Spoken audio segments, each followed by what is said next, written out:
Call the meeting to order and advise members that collectively now we're all in public session. I've received no apologies. I expect a full turnout from the committee. Today we are engaging regarding matters relating to policy, governance, expenditure and administration at RTE. This meeting has been convened today with the Chair to the Board of RTE, the RTE Director General and his leadership team and relevant officials from the Department of Tourism, Culture, Arts, Gaeltacht, Sport and Media to discuss matters relating to policy, governance, expenditure and administration at RTE. For today's session, the committee has given notice that it wishes to seek clarification from today's witnesses on relevant matters, including but not exclusive to the following: impairments in the write-down of sums relating to ERP, Enterprise Resource Planning Project, PRSI classification and related currency and legacy employment issues, RTE redundancy schemes and RTE's ongoing plans for transformation.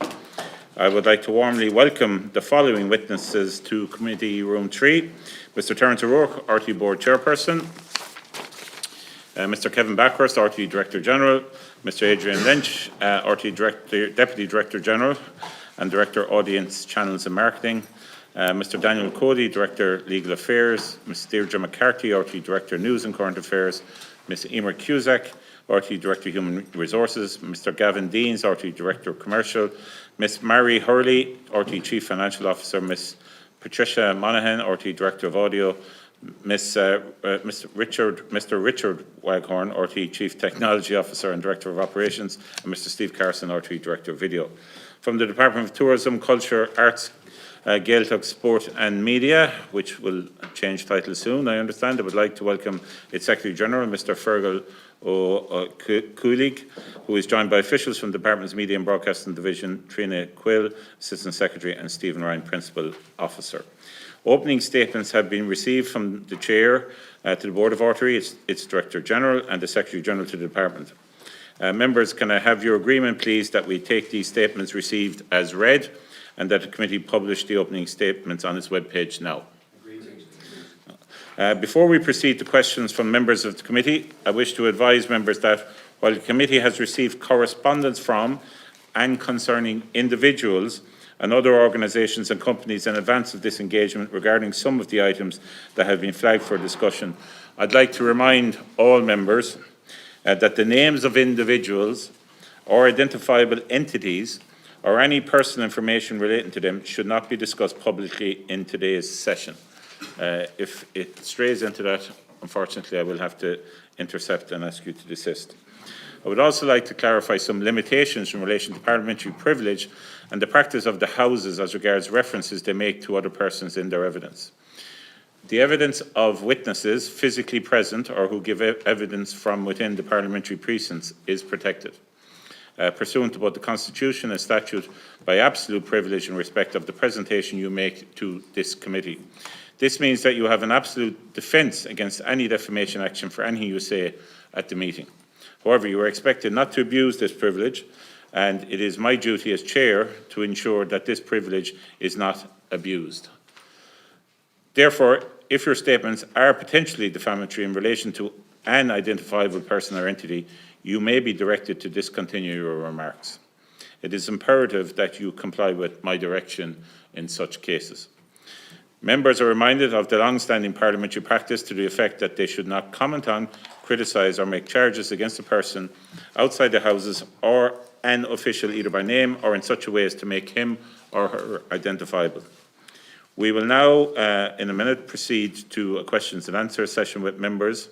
I'd just like to say before that, members will be given 6 minutes for questions and answers. We will have at least 2 rounds.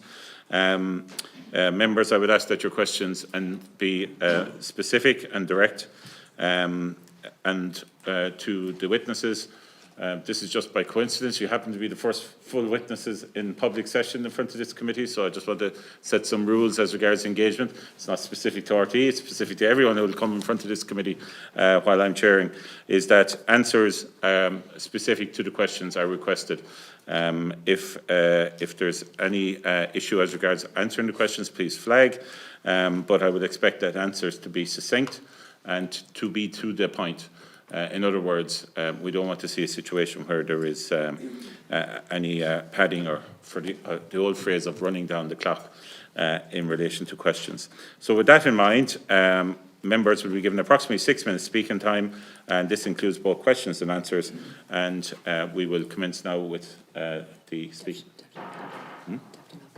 And the first deputy is Deputy Malcolm Byrne.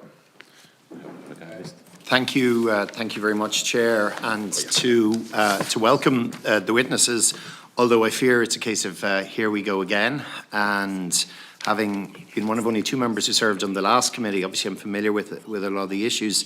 And I did ask Mr. Backhurst, during the last Oireachtas, is there anything else?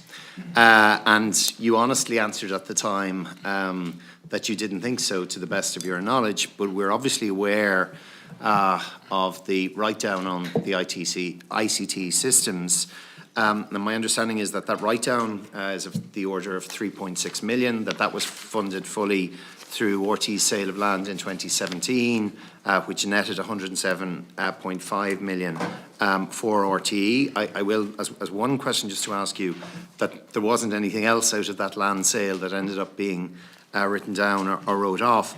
My concern, and I suppose this was highlighted by the currency, is that the problem with this came before the Audit and Risk Committee on the 20th of April 2023, and then on the 27th of April 2023, it was brought to the attention of the board. So I suppose my first question is this not something, given that we asked, is there anything else, that this is something else and it's a very considerable sum of money? Thank you, Deputy. Yes, it clearly is something else. I answered that question honestly in the knowledge I had at the time. I was not on the board in April 2023. That meeting I attended the beginning of the board to be introduced as the incoming Director General, and then left the board, and so was not part of the board discussion. So could I ask specifically when you personally then became aware of this problem? Yeah, I became aware of it off the foot of the request from the department, from the Minister, for a list of capital projects since 2020 with a value of over €500,000 each. We did a list. There were 39 projects. And when that list was being prepared by the CFO, she alerted me to the size of the impairments initially on the 26th of February. But I'm not doubting your honesty and so on. But you were aware, obviously, somebody in RT was aware of this in 2023. You came in as Director General at the time. You were aware about all the other controversies going around, and nobody thought in RT to come to you and say, hey, DG, we actually have a problem, and it's a €3.6 million write-down, particularly given everything else that's going on, until the Minister specifically asked? No one brought the numbers to my attention. I mean, I think it's fair to say that the CFO, who was responsible for making the write-downs, had left the organisation, as you know, so he was not there. But I think also the organisation felt that, from what I've discovered subsequently, and as are in our documents that we provided to the committee, that this was accounted for in the accounts, although I would say not clearly enough. I think it was there in the accounts as an impairment. I think it could have been clearer, but it was clear enough that New Era saw it and came back with questions about, can you tell us exactly what the impairments were for? So it was properly recorded. It went through the board. I think ARC felt they had dealt with it. It was a project, as I said in my opening statement, you never want to lose significant sums of public money, whether the money comes from land sales or otherwise. However, it was a project, unfortunately, sometimes significant projects go wrong. But I should say, to give a bit of context, that the 39 projects that we looked at and provided the information to the department had a total value, those projects, of 57 million euros approximately, and they came in within 500,000 euros of that. So overall, and I appreciate, and you're never necessarily going to get praise for the ones that are delivered on time and on budget, but 3.6 million is a significant write-down. You can understand my concern that you as DG, and I respect the work that you're doing, but that you weren't informed internally. Could I just ask Mr. O'Cogley on behalf of the department weren't alerted at any stage until the request went from the department to RTE about this problem? I think similar to what Kevin said, it was obviously the impairment was noted in the accounts in 2 years, and New Era followed up with a query. So that query was notified to the department and the response. But similarly, in terms of the clarity of what had happened wasn't clear. So it wasn't clear that a part of an ICT project had failed. So there was an awareness of the impairment, but not of the detail. Okay, but I suppose when did somebody become aware of that it was a 3.6 million euro write-down? So somebody knew there was a problem, but when did we know it was worth 3.6 million? Well, in terms of the department, as Kevin said, it was on the foot of the request that I made to the bodies under the department within the media, culture and sports areas in relation to any projects over €500,000 from 2020 onwards, and the report which we received from RT, which, as Kevin said, detailed 39 projects valued at 56 million within a 1% variance. But that one project stood out. So that's when the department particularly noted. So who might have known, and how early might they have known that it was a 3.6 million write-down within RTE? Yeah, sorry, within RTE. Yeah, sorry. Well, the CFO at the time would have known because, and as you'll know, the write-offs were made over consecutive years, so they were not all made in one go. I mean, But would that, I'm sorry for being, would you know, because obviously there have been, you know, the Ernst & Young report and so on, and went to the the Audit and Risk Committee. I mean, did anybody in the Audit and Risk Committee or anyone else on the board know about the scale? I mean, I'm trying to establish. Yes, I've asked these questions because I wanted to establish who knew as well, and the Audit and Risk Committee were aware of the approximate amount, yes. From 2023? They knew in 2023, yeah. Okay, so they were aware. Deputy Byrne. Okay, thanks, Chair. Also, I'd just like to welcome the witnesses here today. I'm sure none of us hope to see RTE here to discuss any more financial scandals in this Dáil term at all, let alone so soon after the recent events of 2023 and 2024, which saw 3 reports published by the previous Media Minister in the review of governance and culture of RTE, the review of contractor fees, HR and other matters in RTE, and the examination of the books and records of the accounts of RTE, plus the report from the Public Accounts Committee with its 21 recommendations, all of which were accepted last year. So in light of these reports and the acceptance of them in relation to the 3.6 million write-off for the IT system that was revealed this year, I'd like to ask, does the IT system write-off breach any of the new guidelines, protocols or accepted recommendations in any of those 4 reports? I haven't thought about it through that prism. I mean, what I would say is that the 105 recommendations of those 2 expert committee reports, which we are implementing, and we're reporting to the department of the implementation, many of those recommendations should ensure that this never happens again. So, you know, there were things within RT that contributed to, I think, to the lack of knowledge across other members of the executive, the way things were done at that time. The communication between the executive and the then board were not good enough. And I think all those things, look, we've been addressing them anyway, and some of those are the recommendations in the reports. And I would say the recommendations in the reports would go a long way to trying to make sure that this is as avoidable as possible. But I would just go back, and look, it was before my time, and I'm not making excuses, but, and I've said before, it's very unfortunate to write off over €3 million of public money effectively. However, you know, big projects, and particularly big IT projects, can go wrong. And what I've looked back at is how the organisation tried to salvage that and what are the lessons learned from that.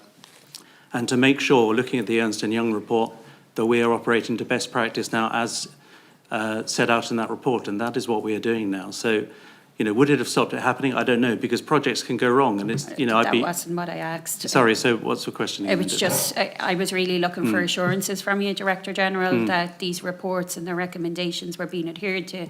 Yeah. And it's disappointing. I respect that it was all before your time, but it's disappointing that your first line of response to me was that you hadn't thought about it. It's fairly obvious to me if you're trying to set a new regime for RTE and a new respect of good governance and good auditing and good practice, that this would be the first protocol that you would rely to. But thank you for your response. Sorry, on that. can you explain to me why you think this should be the first protocol for me? Considering the amount of time that was put into RTE in this House, considering the exposure that RTE got and I suppose the exposure of all the bad governance, I would have thought a process that your organisation fed into for so many different committees across Public Accounts Committee, this committee committee in particular, Well- and the time and the effort that was put into all of these reports, that would have been a basis to build on to ensure transparency and good governance was at the fore. Well, So I find we are that a trying to little- do that, Deputy, and whenever anything appears, as I've made clear in my opening statement, there's another couple of things in there that when our new CFO was going through the balance sheet,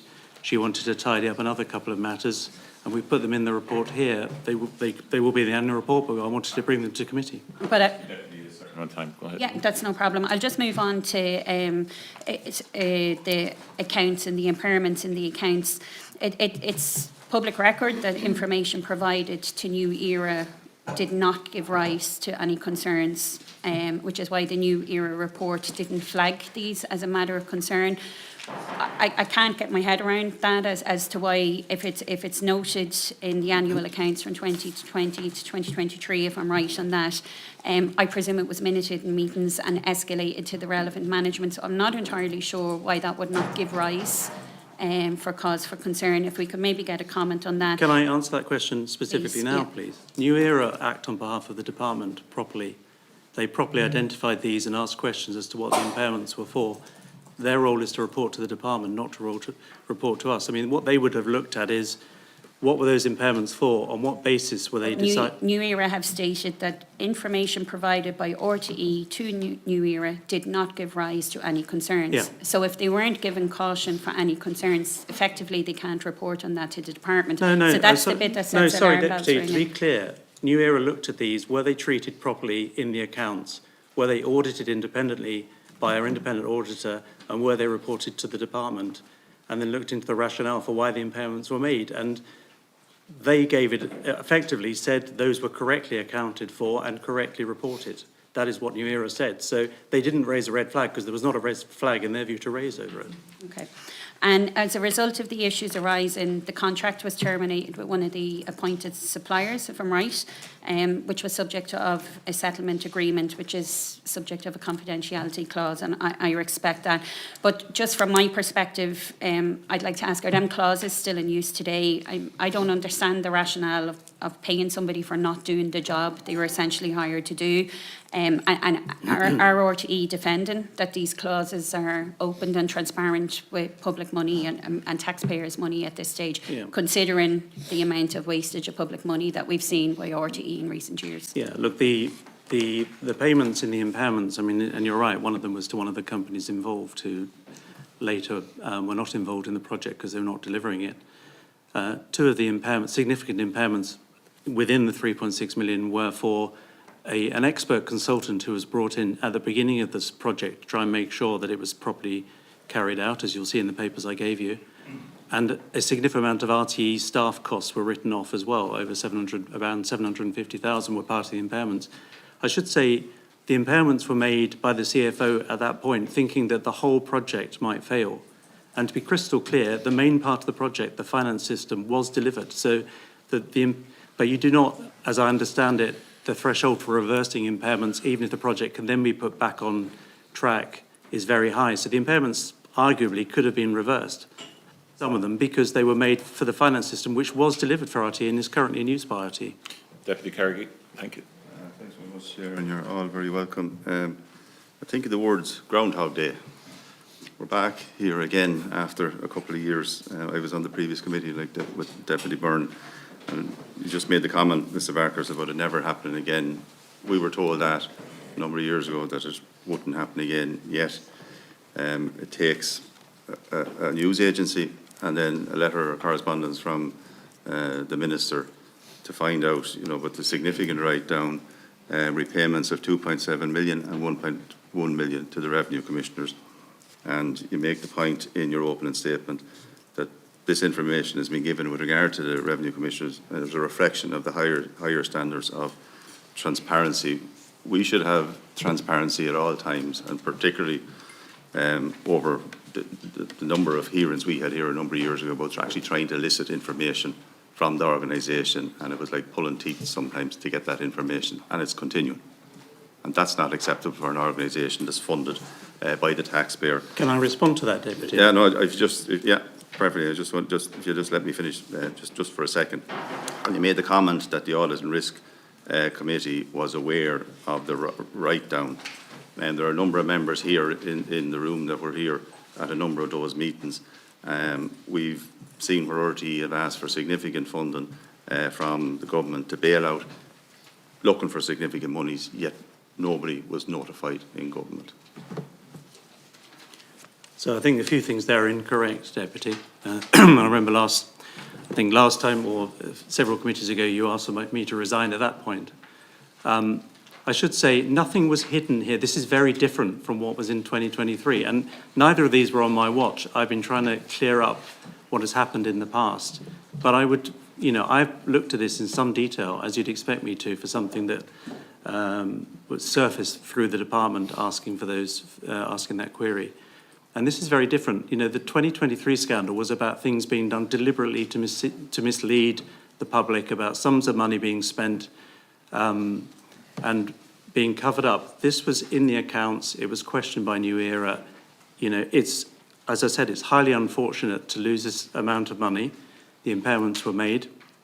The organisation did end up with a finance system which has updated the finance system. So it's significant. In fact, the majority of the project was successfully delivered in the end. But this is very different from 2023. There were sums of money lost. But I think and I've spoken to one or two members of who were then on the ARC. They felt that it had been properly accounted for, it had been audited by our auditors, and it had been reported to to the New Era when they asked about it. So nothing was hidden here. That's not to say it was not unfortunate. And quite frankly, the accounts, and I've spoken to the CFO about this, if we were to make a similar impairment, and God forbid we will have to, but if we were to have to, it would be much clearer in the accounts today than it was several years ago. But Mr. Backhurst, there are members here today present that are staff that were in senior roles in RTE during that time. Acting DG, previous DG isn't here, head of HR. Did they know about this while they were in this committee, speaking to members of the Oireachtas who asked questions? And two members are here, and I asked Mr. Cusick straight out, were you aware of it? And if you were, why did you not inform the members of this committee at that time? She's here. And Ms. Cusick, or Adrian Lynch, sorry, as well, and Ms. Cusick. So, Ian, when I was in front of the committee... It's a straight yes or no answer. Were you aware of it? My time is limited. Were you aware? No. As acting DG. Were you aware, Ms. Cusick? No, I wasn't. So as head of HR on a system that was related to HR, you weren't aware of this happening. Who put together the tender for this IT system? Was it put together properly? Was the right ask put out there when you were tendering? Would you have been involved in it? It was part of a procurement process that had a number of people involved across it. It started in 2016. I started in RTE in 2017. So I was there when it was being procured. So is that... So you were aware of putting together the tender. Was it the correct tender that was put out? The right spec for the job? Yes, yes, it was. The right spec for the job. And was the right supplier picked? Well, I was responsible for the HR element and the HR requirements. We went through a tender process. There were a number of vendors who participated in that process. The final bids, we had external evaluation of those bids to ensure that we were picking the right providers, and that was the result. Was it properly project managed? It was. I think we had the project ran into a number of difficulties. I think that there were a number of issues that arose, particularly between the contractor and the subcontractor. I think that every effort was made by the teams involved, both from technology, from finance and HR, to make the project work. Would I be right, and sorry to interrupt because I'm caught in time, but you got it wrong. People are responsible. It wasn't, the spec wasn't done properly, the right supplier wasn't picked, and it wasn't project managed. That's why there's a deficit of 3.7 million. No, but sorry, no, I'm just asking specifically, Ms. Cusick, in relation to this. Because the reality is, all three of these things were got wrong. No, I couldn't agree with that, because we put in our requirements. The contractor and the subcontractor who won the tender said that they could deliver on those requirements. Ultimately, a finance system was delivered upon. The HR system they could not deliver on. But that was not known at the time that they signed up to it, when they said they could deliver on it. Deputy Gibney. Thank you all for being here this morning or today. And it's undeniable that RTE has had significant problems in the past with treatment of employees, issues with pay parity, cultural issues, serious governance issues, and the treatment of employees as contractors. And I think this has cost RTE and the general public dearly in terms of the public trust with an institution that we all treasure.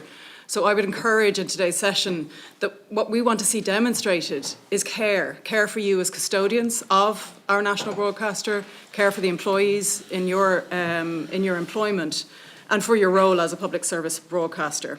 The first question I have is around Press Council affiliation, so I'll direct it at you, Mr. Backhurst, but please delegate to whoever is the most relevant person to answer. Given your duties as the national broadcaster and the large amount of trust put into RTE as a news source, it's vital that your editorial independence is protected as well as the quality of news that you produce. In light of the fact that articles published on the RTE website are not regulated by the Broadcasting Act 2009 or by the Media and Online Safety Act 2022, will RTE become a member publication of the Press Council, which would ensure that this is a mechanism for journalistic accountability for online reporting by RTE. And just to be clear, this was confirmed by Deputy McConalogue that the Press Council could do this if RTE Online became a member. Yeah, I may bring in legal counsel, that's right, in a second, but head of legal here, Daniel, who's been across this. But as I understand it, the online content of RTE will, the proposals currently before the Oireachtas from, or soon to be before the Oireachtas from the department, in terms of the new media bill. I know there's stuff coming down Yeah. the line, but this would be an immediate fix that we have identified as something that RTE Online could do to preserve that integrity now. Well, so my question is simply that, are you going to pursue that membership of the Press Council? Well, we can look at it. I mean, all I would say, Deputy, is that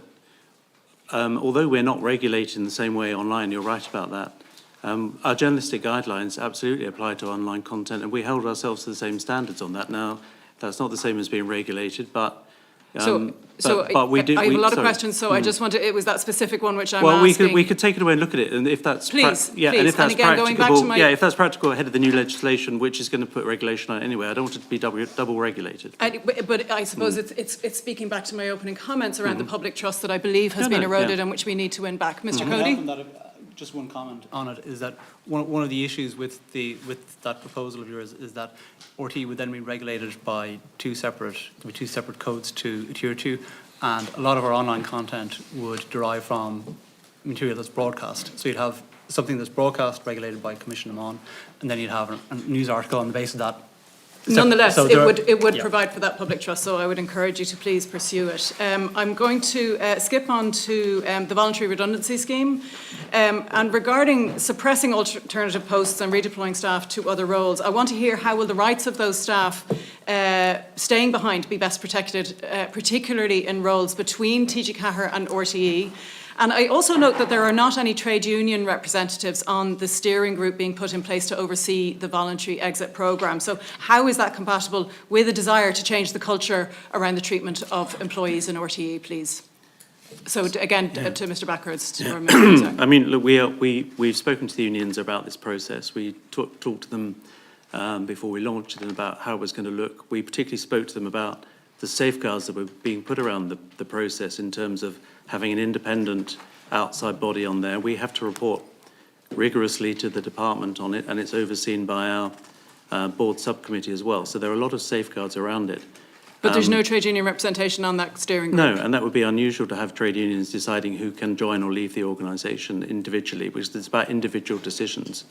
Now, the trade unions have a role if they want to represent people, but this is a voluntary scheme, so the 300, and I now think that 328 people applied. We had a few late applications. It's entirely voluntary to apply, and if we make an offer to some of those people, it's entirely voluntary whether those people accept the offer or not. And if they want to have union representation, of course they can. Okay. Specifically to RTE Radio na Gaeltachta, it's extremely welcome to see that Irish language journalists and broadcasters come a step closer to pay parity with their English language counterparts. For those towards the top of the old Radio na Gaeltachta pay scales, will now be at the closest point on the RTE pay scales to their previous salary. And given the significant disparity, and I believe it's 16,000 difference for radio producers and 14,000 difference for the radio BCO scale between the pay scales, why are people not being put on the point most equivalent to their experience as opposed to their current lower pay? And perhaps again to Mr. Backer. Yeah, look, I mean, as you know, this was something that has been an issue that's been outstanding for years. And when I came in, I discussed this with Ema Kuzat, the head of HR. I wanted this resolved, and we have resolved it, which is the ask was for our staff who work at R&G to be given parity with their colleagues, or similar jobs. They're not exactly the same jobs, but on parity with their colleagues in RT Radio. And I thought that was. But 16,000 doesn't sound like it's parity. No, I'm sorry, but actually, funnily enough, the people you've talked about who are near the top of their bands at R&G, this is a particular benefit to them because they would have not been able to progress much further once they hit the top of those bands. Now they have significant headroom to progress. Because they've taken quite a dip, though. No, they haven't. They moved across at exactly the same pay levels, but it's given them more headroom to progress in their jobs. And But I guess it goes back to the question, it should be surely relevent to their experience rather than moving them along on that band. I mean, I would have thought that that should factor in. I have one more question regarding bogus self-employment. And I note the finding that 60% of cases being investigated by the Department of Social Protection were found to be correctly categorised, but it is concerning that 22% so far were incorrectly categorised. How much money has RTE incurred in costs defending cases of bogus self-employment where they were ultimately found to be in the wrong? And if you don't have time to answer me now, perhaps we can take a written. That should be a quick answer. Yeah, I think we provided those numbers in the pre-read here, but if we haven't, we could provide those. Just to be specific, Mr. Backers. Yeah. What she asked was, how much did it cost for ones that she lost? I'll have to come back on the ones we lost because I don't have that somebody breakdown. to come back before the committee finishes. Yeah. Before, I'm not sure we can do that because we have to go. I want to get the number right, Chair. But surely you can get the number right. It must be pretty, obvious. Well, I'm not sure we've broken out the ones we've lost or the ones that are currently in play at the moment. But right, Deputy Clear. Thank you very much, Chair. First of all, you're all very welcome. There's enough people here to fill a hurling team, in fairness to you, so you come out your numbers, so fair play for that. To say it's highly unfortunate to lose 3.6 million suggests it was an accident. Now, this situation did not occur by accident. It was absolutely preventable. Now, whether the buck stops with those involved in the procurement process or an ERA, someone somewhere knew the system was unworkable. Someone has to be accountable. Okay? Now, Deputy General, you were made aware for previous speakers until the Minister for specifically asked in 2025. That's when you became aware. Mm-hmm. The Audit and Risk Committee of RT Board knew in April 2023. The Board met later on in April 2023, and nobody thought to feed that information up. The Department are on record this morning or this afternoon as saying that they were aware of the impairment, but not of the detail. 3.6 million. And this is not pocket money. 3.6 million. So I don't think it's good enough to be aware of an impairment but not the detail. This government is going to, or RT is going to receive 725 million over the next 3 years from the government. I would have thought that there'd be a little bit more attention to detail in relation to funding in relation to Deputy, can I just reply to that? Please. Since I was made aware of it, we've done a significant amount of work on the detail of how this happened, what are the safeguards now in place to try and prevent it from happening again, what are the details, what are the decisions, are there lessons to be learnt in procurement, have we imposed all the recommendations of the EY report. One of the things, for example, that we brought in, which never happened before, is that once a month, the full list of significant capital projects come to the leadership team so that we're all aware of. And how many are on the leadership team, just for They're all here, 10. Okay. Yeah. So you're all made aware of any Correct. big expense? Okay. Yeah. Okay. And that never happened before, and that's why some, things were done in silos, and some people who were on that leadership team didn't know the size of the impairments because it was handled by the CFO. Yeah. Okay. I want to move on quickly, because I'm very conscious of my time, to just the PRSI classification. I note there RT paid out 4 million. It was tied to misclassification of some 700 staff. I know, obviously, they weren't all misclassified or whatever, but what do you expect the final amount paid to the department to be in relation to that? Well, the answer is you know the size of the provision we made in the accounts, which is around 21 million euros. It's very hard to say at the moment because a significant number of the cases that are outstanding are actually there's a a disagreement, but an agreed disagreement, if you want, between us and the department about the status of people who were self-employed through their own companies, and those are going through the legal system, and or at least some of the as pathfinder cases, and that'll have a significant impact on in the end how much we have to pay as an organisation. So we've taken a very conservative view, as I'd expect from Mary, in terms of... Yeah. And just in terms of, I note there, high legal advice related to high court costs, 165,000. What figure would you expect to see in relation to those high court challenges? I don't know. It depends how long the cases go on. Okay. And when would you expect the process to be completed? Well, I'd like it to be completed as soon as possible, but it's out of our hands. It's in the hands of the court service. Okay, okay. But I would just like to add, by the way, that there's been an extremely, there's some new officials came into the Department of Social Protection about a year ago, and we've made extremely rapid progress because they've been working extremely openly and collaboratively with Emer and her team to try and get these resolved as soon as possible. Okay, fair enough. How many employees does RT have? About 1,850. Okay, and 325 have applied for voluntary redundancy. 328 now, yeah. 328, Yeah. right. Your application came in. I'm not eligible, I'm afraid. Will everybody who applies be eligible? I know there's a process and there's a group set up, but will it be eligible to everybody? Well, look, the criteria are extremely strict, as drawn up by our department and also by DEPA. So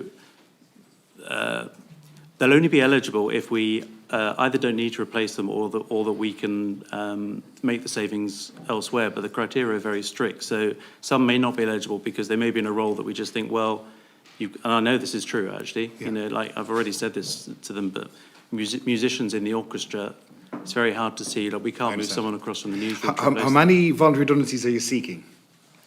Well, we were seeking 40 last year and 87 this year. We would like to, if possible, meet that target of around 127 if we can. Will they have left the organisation by the 31st of December this year? They have to Okay, under the terms of this year. What is the upfront potential cost of that? To the organisation? It depends who goes, because some people will cost more. Guesstimate? 15 million is 15 what we million. have set aside. Okay, Yeah. okay. Are you looking at, is RT intending to request another severance package in 2026? Look, I've said publicly, I mean, I think we will have to. We have to demonstrate, first of all, that this one is properly carried out and that it delivers efficiencies for the organisation. But, you know, we can only do this one phase at a time, so there are some other significant things we need to do. Yeah. We've already talked about Fair City a number of times, but that would be a separate phase, and we can't do it all at once. So, you know, I'm very conscious of time, so one last quick piece. Should RT have considered actually doing up the newsroom, making a more suitable workplace for their staff, instead of hiring out props to shoot an ad? Well, I'm very much welcome being able to answer this question because it has infuriated me, I have to say. First of all, I'd like to say a significant amount of the press coverage has been totally inaccurate about it.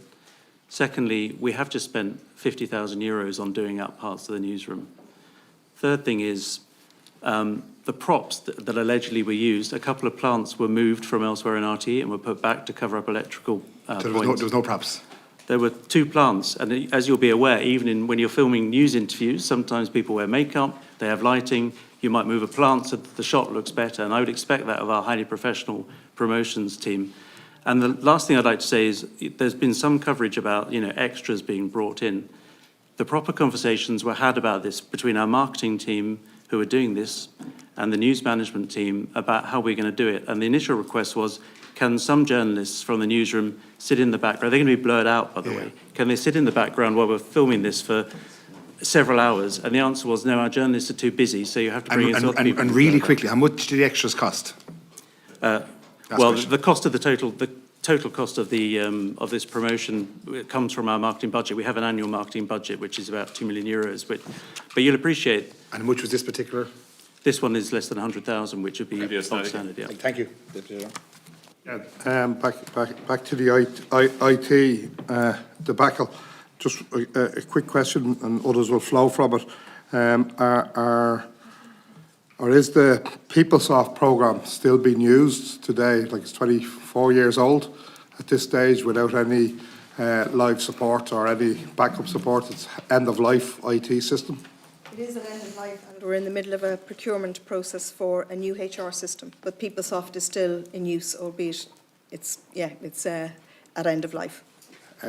End of life, it has been for quite a number of years. Yes. And which company is hosting it at this stage or giving backup? Yeah, Richard. Yeah.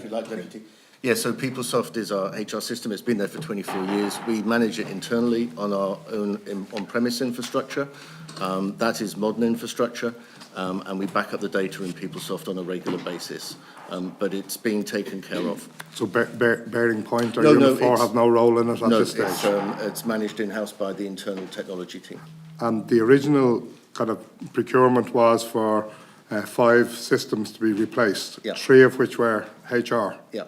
And only 2. So the whole project, kind of, you didn't even get half of it kind of up and running. You got the finance part running, but not the HR, which would be vital Yeah. to most people. No, absolutely, Deputy. I mean, there were additional systems that we put in place in the last few years because PeopleSoft didn't have the capability to do the workflows that we wanted to do.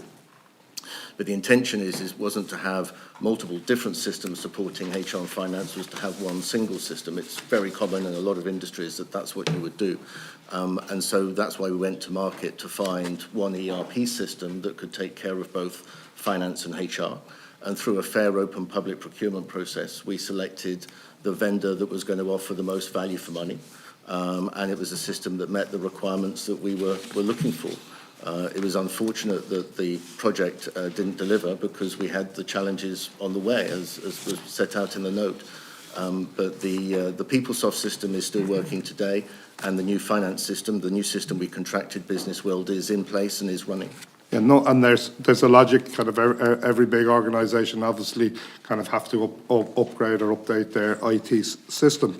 But you had 3 vendors at one stage, and then 2 of them colluded together to kind of win the contract, or that's what it seems, because you ended up with Bearing Point and Unit 4, Bearing Point winning the contract, and then employing kind of one of the underbidders, if you want, and that seems to raise questions in itself. Well, yes, I mean, it was a fair, open procurement process, and the 3 vendors that went through to the ITT were the ones that were still in the competition. You're absolutely right. One of the vendors that was bidding on their own was going to be subcontracted to another vendor. And through the procurement process, that vendor decided to withdraw and then go with the other contractor. So at the end, we then had 2 bids from the eventual winner and then from another third party.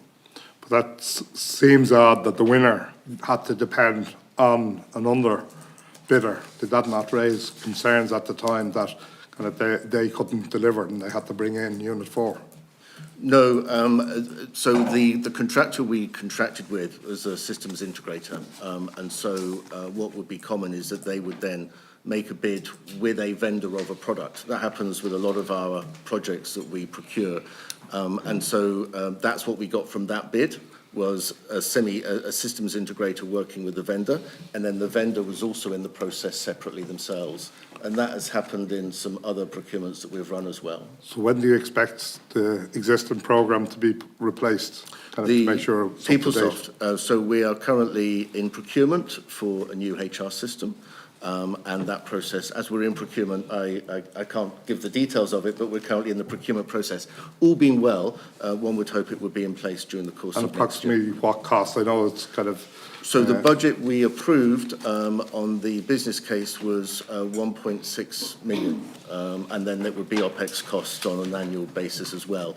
But it ultimately, it depends on...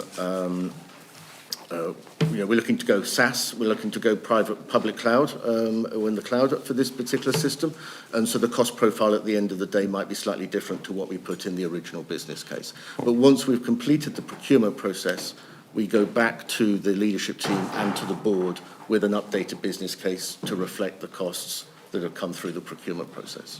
Thanks. Just on a different issue, it's to do with the dismantling of the structures of RTE. It's the closure of departments, so there's different departments earmarked for increased commissioning, which kind of is a signal for dismantling or ending some of those. So kind of, for instance, kind of is it intended in the future to close the HR or outsource that in the future, the religious programmes department, documentaries, sports? What's the intentions with those departments?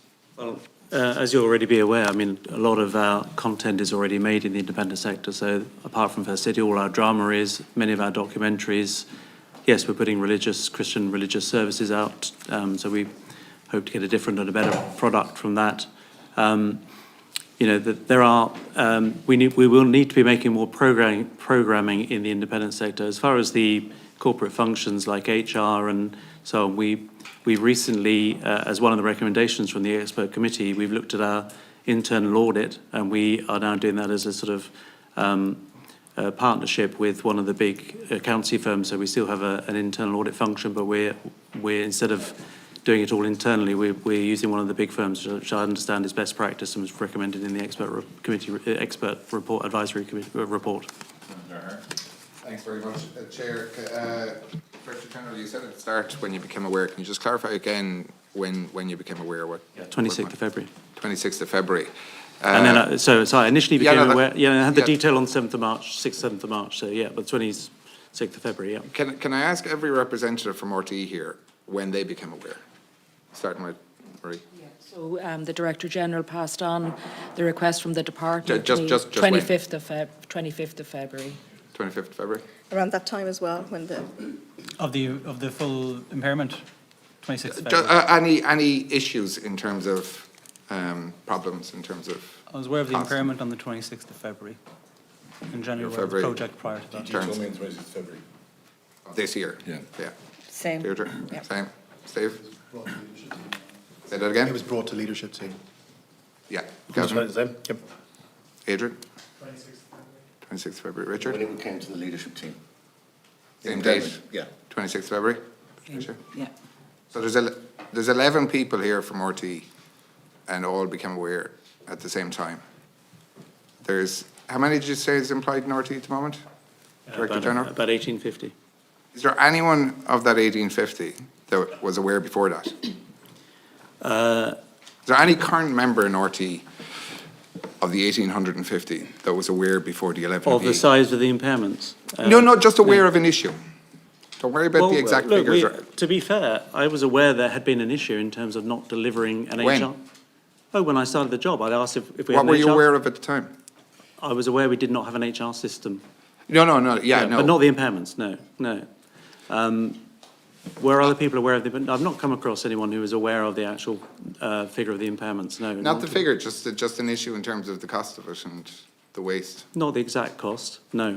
I've not come, Mary, I mean, you looked into it, so. Yeah, so I would say that. It's extraordinary that there's nobody in the whole organisation that wouldn't have been aware. I would say people in finance who would have been involved and in the organisation. Would have been aware, Would surely. have been aware. So when I And are any was of them- passed the information, if I could just elaborate, when I was passed the information, I spoke to the finance team the day that Kevin passed it on to me, and a member of the finance team immediately brought to my attention that there would have been historic impairments on the ERP project. That person you spoke to is still working in RTE? Yeah, as are a number of other people who Yeah. would have been aware of So, that. like, the very first question that was asked today was, when did people become aware of this? We now know there's someone in RTE who was aware of this before the 11 of ye, and that person's not in this room. Why? Why didn't you bring that person in? Because the leadership team was invited to this, and these people You are. knew what the first Deputy. question would be. Sorry? You knew what the first question would be. Yeah, and I answered it I answered it honestly.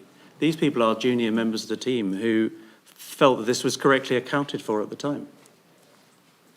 But they were aware of it, and they've said that they were aware of it at the time. Yeah.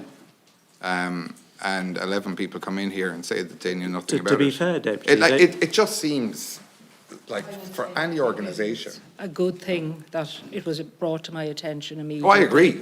And I would pay We tribute found a good staff member, to the yeah. staff person who did that. I think it speaks volumes that a junior member of staff came to me immediately to tell me that there was an issue with a historic ERP project. Yeah, you would think they'd be promoted into a senior role so we can come in here and actually speak to them.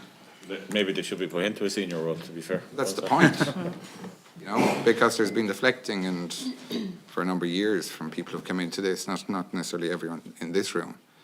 But it's incredible to think that there are people who are working on RTE that were aware of it, that we can't actually speak to, but yet the whole leadership team hadn't a clue what was going on. It seems amazing, Adrian, that you didn't you didn't know anything. I think you need to draw a distinction between when people knew about the impairments and when people knew there were issues with the project. There's a project that went on since 2019. Well, there so were people- Emer, you're head of HR. Yeah. When did you become aware there was an issue with, not with financially, but just with the system? With the project, that issue was early on. That was in 2019. We knew that there were issues, that the design of the finance piece of the system was going at a speed, and the HR one was lagging behind. So I knew that there was a problem with the HR piece and in the design phase of that. And who did you raise that with then? It would have come up at the steering meeting, at the steering group meeting, which had members of the RTE. And Steering. in the steering committee, when you raised those concerns or those issues, did anyone from the finance side or anyone else from the leadership team say, is there an issue financially with this? No, it was actually, I mean, to be honest, being very honest with you, we were desperate to get a HR system. Yeah. Because the PeopleSoft system was literally had to be Yeah, resuscitated but every week. even if you're desperate to get something, you still have a responsibility in taxpayers' money. Like essentially this is, we talk about a figure, it's 22,500 people who pay licence fees have been wasted. Yeah, but a contract. So you can be desperate, No, but a but you contract still have to do it properly. No, a contract had been signed at that point for the delivery of the finance and HR system. So we were in a contract situation.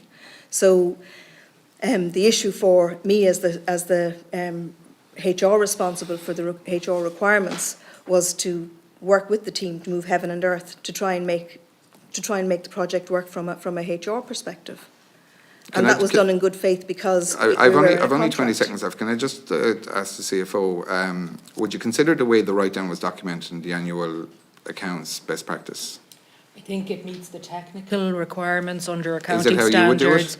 I think, as the DG has already said, I think we would be very conscious, particularly now, given the as a public body and the recommendations that the other deputy mentioned out of the various EAC reports, and certainly the standards we would aspire to now is not minimum disclosure, but to adopt a process of openness and transparency. It's not the way you would do it, I suspect. Well, I think in the annual report that we're doing, and which will be published in the next couple of weeks, you will find that all the recommendations as set out in the EAC have been adopted, and a lot of additional disclosures will be published, and that will continue going forwards. Okay, that's fine. Deputy O'Sullivan. Just welcome you all again today, and thanks for coming in. Can I start initially with maybe just a question on the licence fee? It dates back to Minister Catherine Martin. I suppose at the time she was criticised for essentially signing a blank cheque in regards to the subsidy that would be received by RT from government going forward. Just in terms of collection for 23, I believe that you were 40 million down on your collection for 2023. How's that carried forward and likely to go into the future?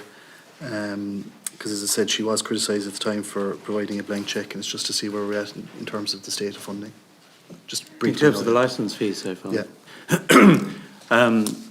The numbers go up and down week to week. Broadly, so far this year, they would be in line with sales last year. So have things picked up from that 40 million shortage in 23? Our licence fees relative to the same period in 24 are 2% behind. There is quite a degree of weekly volatility, but and we particularly noticed that in the back end of last year, but it has been more stable in the first few months of this year. And if you look at 24 versus 23, the licence fee again declined marginally by 4% over the full year of 24 versus 23. So the more significant declines that had been experienced in 23 have been averted. Okay. And I suppose going forward, then that's going to help with some of the other stuff that we're here to discuss. Yeah. So the issue I have is around the redundancies. I know you touched on the 15 million that's been budgeted, but in relation to those 325 potential retirements or redundancies, how many of those people are actually close to retirement at that stage? Have you an approximate figure or even a rough percentage? I think in the split between severance and retirement, I think it's about 60-40. So about 40% of the applications would qualify for the early retirement, which is from 55 onwards, aged 55 onwards. Okay, and just to take you back then again to the DSP and scoping investigation that was referenced in your opening statement, you referenced that 60% of the contracts were found to have been valid or correct, and that 82%, I think, of the entire scoping was done at this point. So am I to take it that 40% of the 82% of the contracts were not proper contracts or not valid? It's about 22 of the 60% were deemed to have been properly classified. There's 22% which have been, which we have settled with the DSP on, and then there are a number outstanding. And as the Director General said, the majority of those would be, or a majority of those would be related to limited companies, where there's a dispute between DSP and RT on a point of law. And just in relation to those disputed ones, I don't like to personalise things, so I won't name any individuals, but how many of those people or individuals or companies would be, would say, higher earners or in excess of whether it's 100,000 or 150? Like how many of the bigger earners? There's a mix. I would say that in terms of, let's say, the overall provision that sits on the books of RT at the end of April of about 21 million, approximately 50% of that would be related 20 individual stroke companies. So that gives you some sense of the profile. Okay. And when do you, like, again, I'm not going to hold you to a timeline, but I certainly won't others might, but are we looking at those being rectified and done by this year? Is it going to go into next year? Like, typically, how long do these things take to resolve? On the limited companies, that has become a point of law. So there are 2 cases currently pending in the High Court on that issue. So it would be whatever is determined from the High Court will be sort of the pathfinder for others. So it very much depends on how quickly that proceeds, but it's in train. Okay. And I know now I'm going to sound like a hypocrite because I just said previously that I don't like to individualise things, but like we've had a recent retirement obviously from Radio 1, a quite significant one, and I think anybody in here would wish Joe Duffy the best in his retirement. But just with regards to who will replace him in that slot, and you know he was on a significant salary, his new replacement, whoever he or she may be, that significant salary is like, is that a target or a cap? Like how are we viewing that? Not looking to do a negotiation, but you know it's a significant salary. No, look, I think I've made it clear that, and this is the rule we operate by, that no one in the organisation will earn more than the Director General. It's not me personally; it's the Director General's salary. Okay. And just my last question, Chair. I think it's over a minute. Yeah. Loads of time. Look, this is the Media and Sports Committee, so I just want to bring in maybe one sports question. So, I'm a big soccer fan, like the Chair, and it was unfortunate to see that we lost the League of Ireland rights for RT. I suppose, can you just account for that? And I suppose the negotiations that happened, or basically why Virgin were successful, or maybe just account for yourselves. I suppose we're approaching the game at the moment where, like, stadiums are full. You can turn on the radio, whether it's one of your competitors or whether it's yourselves. You can get a GA game, you can get a rugby game. Very rarely will I hear a League of Ireland game. And I'm concerned about the approach that you've taken in relation to soccer specifically. As I said, you go to Turner's Cross on a Friday night, it's full. You go to most of the League of Ireland clubs on a Friday or Saturday night, they're full, and I'm just concerned with the direction specifically with League of Ireland. Yeah, look, as with all sports rights, we put in a bid for this.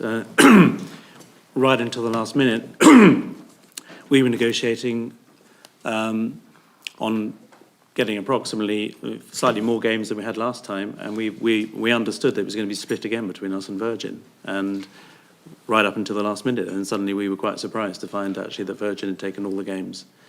You know, so we were surprised and disappointed. But I have to say, you know, one thing we have managed to do is secure the rights to the cup games. Senator Mullen. Well, you're all very welcome, and a lot of the issues around governance and expenditure and administration are being well and rightly ventilated. I want to turn to an issue of policy, and it's probably most appropriate I direct my question to you, Kevin, and to Deirdre, if I may. Many people are critical of RTE because they feel that it fails to reflect the variety of perspectives of a silenced, significant minority in this country.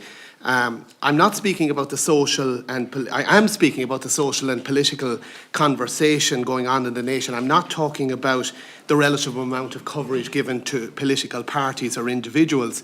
But there is a sense that I think is quite widespread that RTE is sometimes more of a state broadcaster than a public service broadcaster.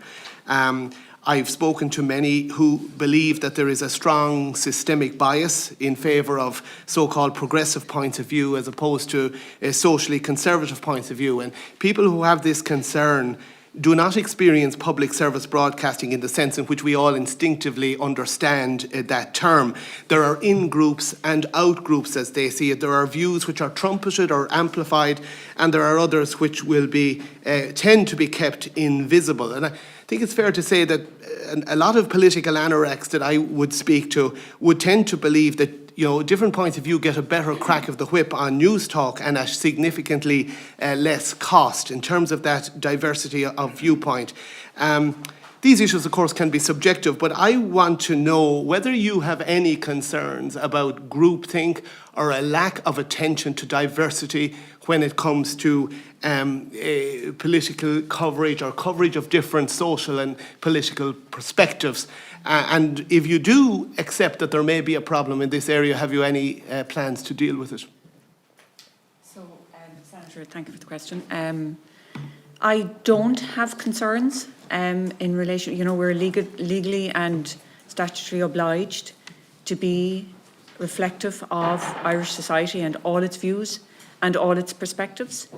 And across our news and current affairs programming and our bulletins, that is what we do. We give a variety of views and we are representative. I mean, in terms of a criticism, it's the one we often are kind of criticised for is that perhaps we're not regional enough or that we don't reflect exactly what's going on in communities at a local level. That sometimes can be the charge rather than that we don't provide a variety and diverse opinions, whether that be political opinions or from NGOs or from community groups or people who have a view. So that is our job, and I'm not aware of any serious issues in relation to the claim that you're making. Right. Well, I accept that there's always a degree of subjectivity around these issues, Deirdre, but I believe that is the standard boilerplate answer of a defensive kind that RTE has been given for years. Take you just one example today. We had a discussion on Claire Byrne's programme about an often ventilated issue about the need for daycare and childcare in this country. Yet the perspective that probably influenced to some degree last year's referendum result, one survey was quoted by David Quinn that I saw, that 69% of mothers, for example, if they had a choice and if they weren't under financial pressure, would prefer to be stay-at-home mothers. That's an example, whether one agrees with it or not, of a point of view that is lesser spotted or lesser heard, to say the least, in RTE. And I'm not aware of a single kind of change of direction or desire to consider last year's referendum results and what they said and whether there was a kind of an unreflected discourse in the country that RTE as a public service broadcaster would have a particular responsibility to cover. I think myself it goes on around social conservatism versus progressivism. When I talk to people about what the solution is, they say maybe if we got them away from the less oxygenated Dublin 4 and out the country a bit more in terms of where you're located.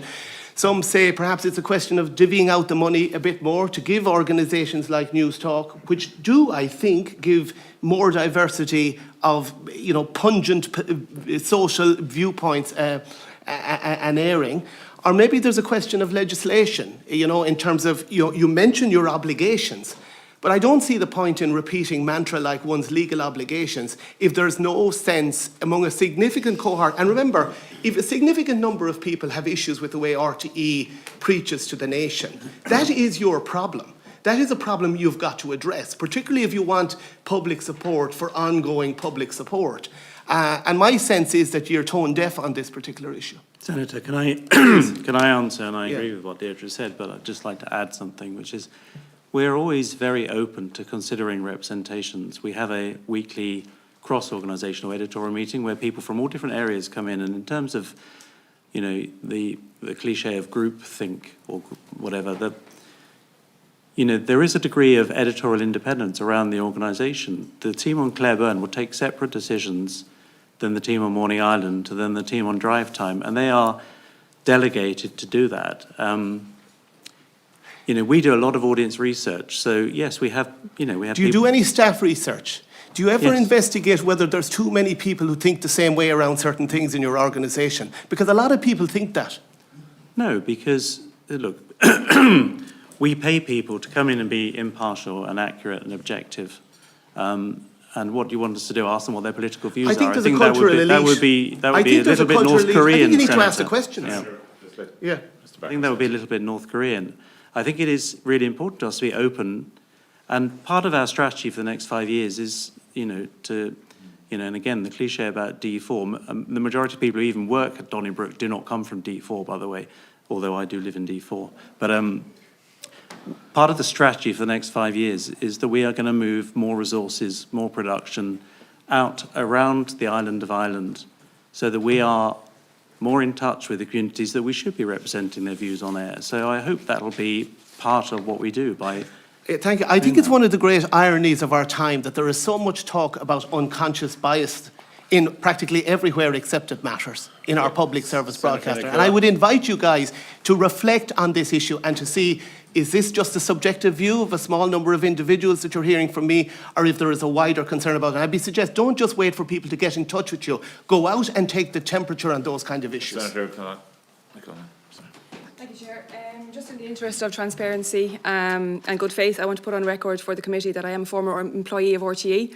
I spent 20 years there as a staff member, but I asked questions today as a member of the Oireachtas, as a member of this committee, and I have no material gain in doing so. So I ask all of my questions in good faith. I want to talk about the bogus self-employment contracts and the legacy issues. So I think perhaps, Emer, it might be good if we had a discussion just in relation to the 655 cases which went to the department. The opening remarks say that 82% of those cases have been concluded. Now that's very finite language, so can you tell me what does concluded mean? So of the 655 cases, there is no further action on 80% of those. And of that 80%, 60% were correctly classified as Class S and 22% were classified as Class A. Okay, and then there's a number outstanding. So no further action is the same thing as concluded. Yes. But so what action did, what was the action that was taken? Are you talking about the PRSI that was back paid to the department? That is the investigation that is from the Department of Social Protection is around PRSI. Exactly. Okay, so the PRSI, so would you agree that if a decision and a scope decision was that PRSI had to be back paid, that would actually mean that those people were misclassified and that they were actually employees from that date, the backdated date from the PRSI, I would say? No, because the DSP only deal with PRSI. Yeah, but if you were to back pay PRSI, that's basically an admission that they were misclassified in the first place because you had to go back and pay the PRSI. Okay. So just to be clear, what the DSP asked for when they began their investigation, which was back in 2020, they asked for a list of names of people who had provided contracts for services in 2018, 2019, 2020. Are you talking about Eversheds now? Because I'm not. No. Okay. I'm talking about, no, that's what the DSP asked for, a list of contractors. So a large number of those had been providing services to RTE, but were no longer providing services to RTE. There were some who were still in RTE, and there were some who were employees. So they were. It was a mixture of people. It wasn't all employees. Oh yeah, no, I know that. So Deputy Gibney asked about how much the appeals have cost, and you're going to come back to us with that figure. The PRSI that has been paid back, do you have a figure on that? Overall figure on that? It's 3.2 million. Okay. And then were there any penalties? Just for clarity, there would also be consequent payments to revenue, which are 1.2 million, as disclosed in the briefing note to the committee. In addition, just for completeness, there would have been prior payments to revenue of an additional 1.2 million, which came on the back of the Eversheds process. Okay. And in relation to the back payment of PRSI, like if you were a normal worker and you didn't pay your PRSI for 6 or 8 years, there'd be penalties and interest. Did you have to pay any penalties or interest on the fact that you didn't pay PRSI for these people for So years? there have been payments on interest and penalties to revenue, but as of yet, the Department of Social Protection has not levied any interest or penalties in relation to the PRSI payments. And do you expect to have interest or penalties? As on I them? understand it, it hasn't been raised by the department. Okay, so the final figure is on what it's cost is pretty significant on top of the appeals.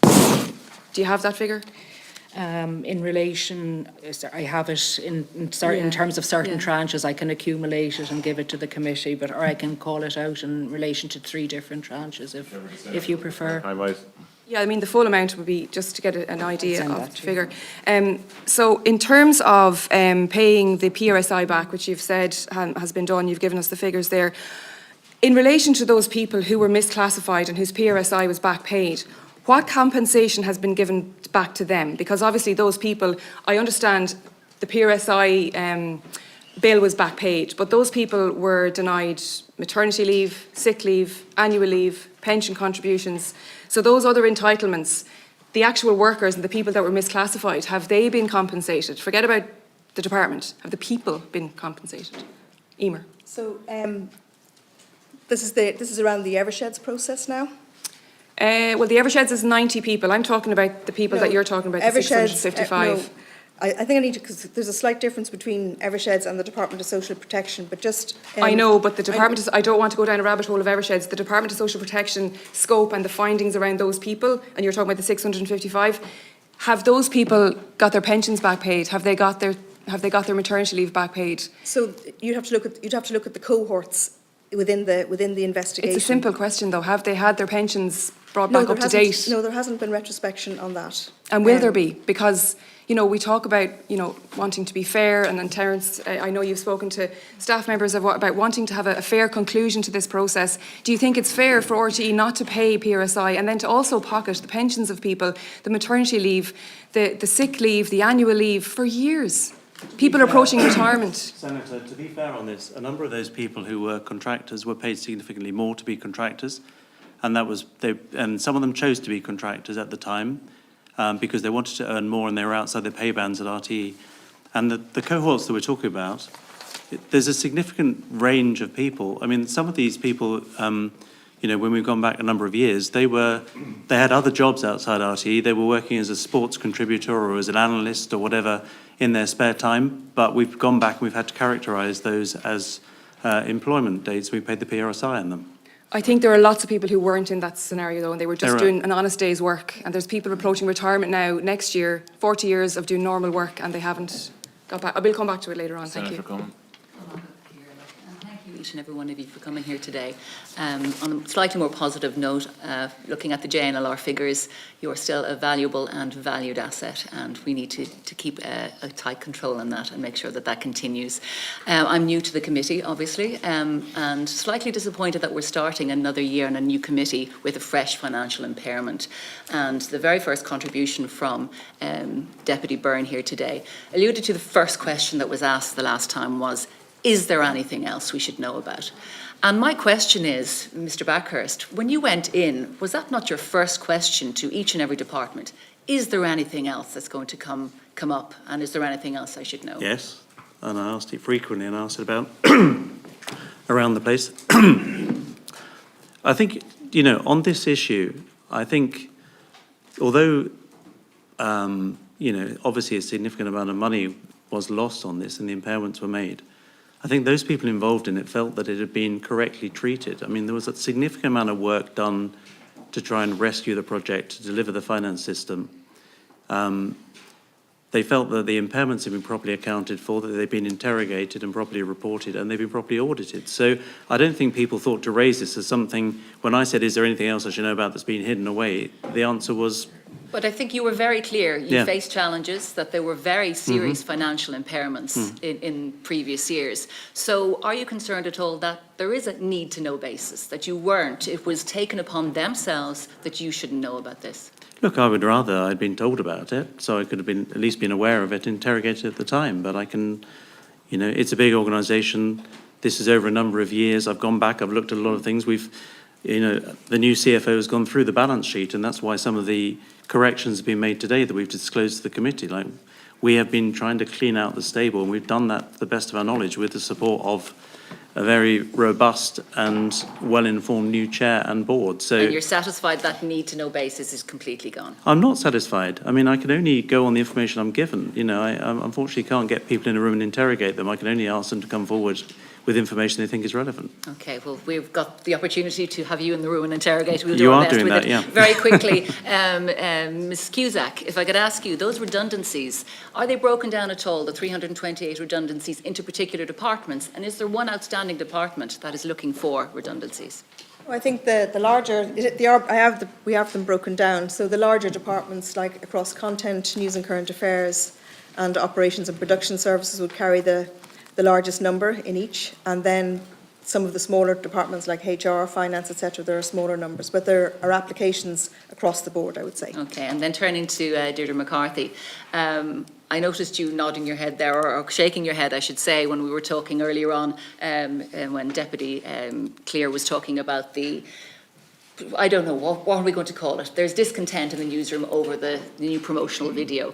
I've worked in newsrooms over the last 30 years. Haven't worked in RTE, but I have worked in Sky News, BBC, UTV Ireland. I also know that that's built on not being us and them. It's built on good morale.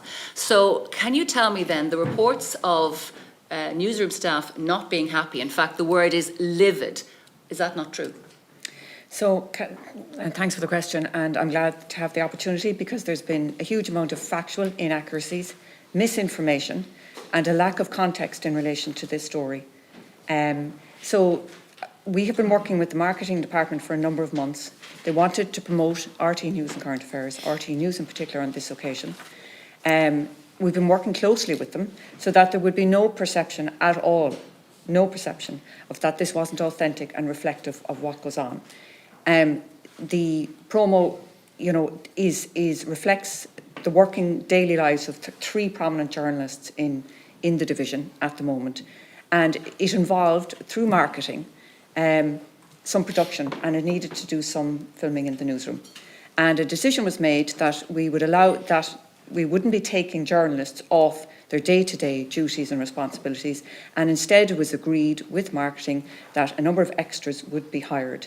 And these would be out of focus, so you won't even see these people, they are blurred. And so what has happened is some filming has been done, some issues were raised, and an awful lot of the misinformation has come from a leak to the media from an internal editorial meeting that took place last Thursday. Okay, well, let's address some more of the misinformation then. It means that you can answer them as well, and this may be one for you or Ms. Cusack. There has been some suggestions that there were people who were brought in to cover a more diverse aspect of our communities. So was that correct? And if so, does that acknowledge that RTE, particularly in the newsroom, maybe has got a lack of diversity? So I think, so to answer your question in relation to the extras, we're reflecting a diverse range of gender and everyone. But these people will not be seen. These are blurred. They are not part of the actual. The charge is that what we are doing here doesn't reflect the reality and that it's somehow some sort of fake news. That is not true. Everything we do every single day to uphold the reputation and integrity of RTE News is applied here, and it is the same. And is this being scrapped now, this promotional video, and another one being started? So we have been working for months with the marketing team in relation to this. The filming is continuing. It's not finished yet. Each step of the way, they have informed us. We have raised concerns if we feel there are concerns. We have listened to the members of the staff that have raised the concerns. And last week's meeting was an opportunity for everyone to have an open, frank discussion about it. And if there are issues, we bring them back. It's really imperative that we do nothing that would undermine the reputation of RTE News. Margaret. I have a question just in relation to the exit package. It might have been covered. Apologies for being late. I was caught up in another committee.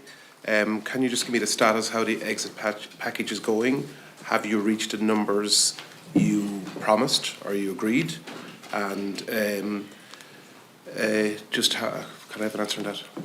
Yeah, Deputy, I think we did answer it earlier, and I know you're not here, but we've had 328 applications. We're looking to exit approximately 100 27 was the number this year, but we'll have to see who's applied, who's eligible, and how many we can deliver this year, but that would be the approximate numbers.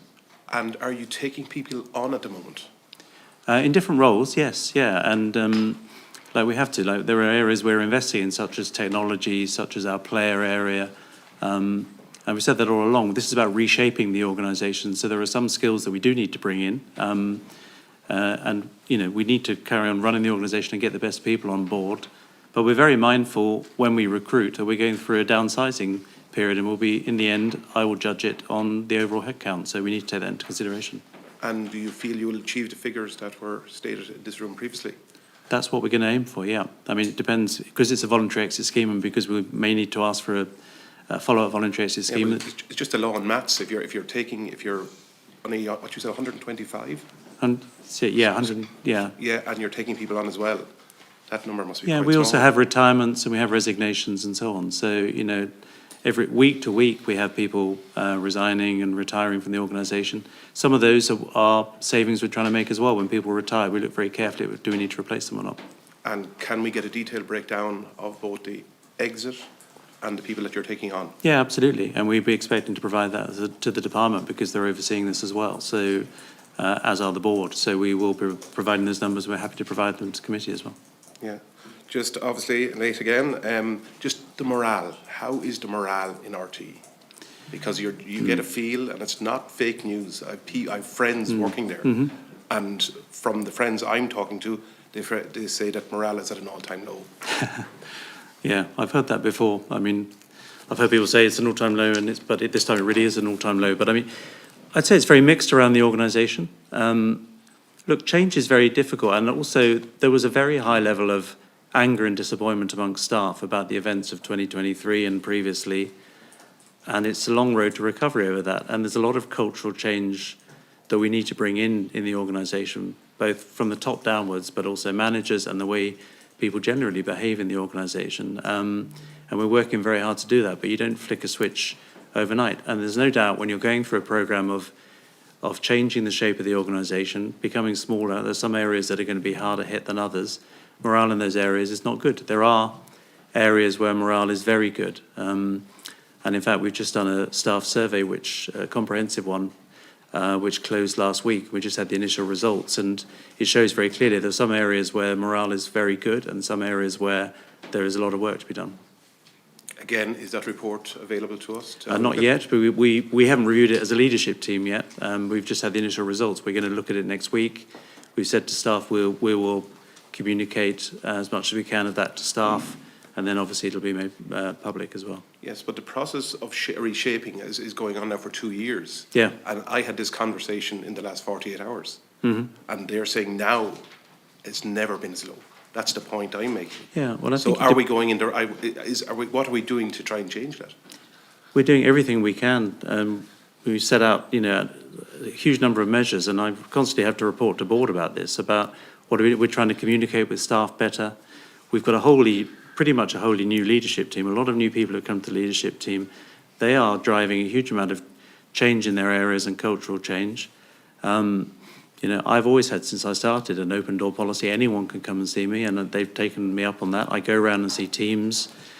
You know, there are ongoing challenges for the organisation, and there is a legacy of, I would say, a lack of trust of senior management, a gap between senior management and the organisation, and a high level of anger about what happened during the crisis. And, you know, those are things that we're having to deal with, but we're doing our best every day to do that.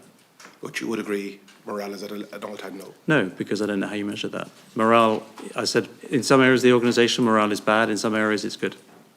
Well, in my previous experience in the private sector, it's by talking to the people there, and if they are saying that, and I'm looking at... Well, all I can tell you, Deputy, is I go around and talk to a lot of people, and some teams in the organisation, morale is extremely good, and some areas, morale is extremely poor.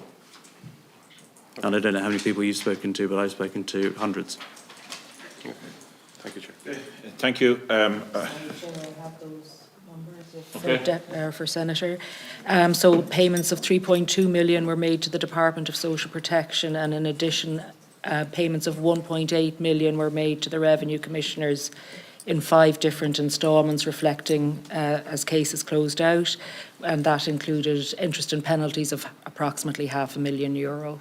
Okay, thanks for Interest that. and penalties, yeah. Just a few questions myself. My first question is to the department.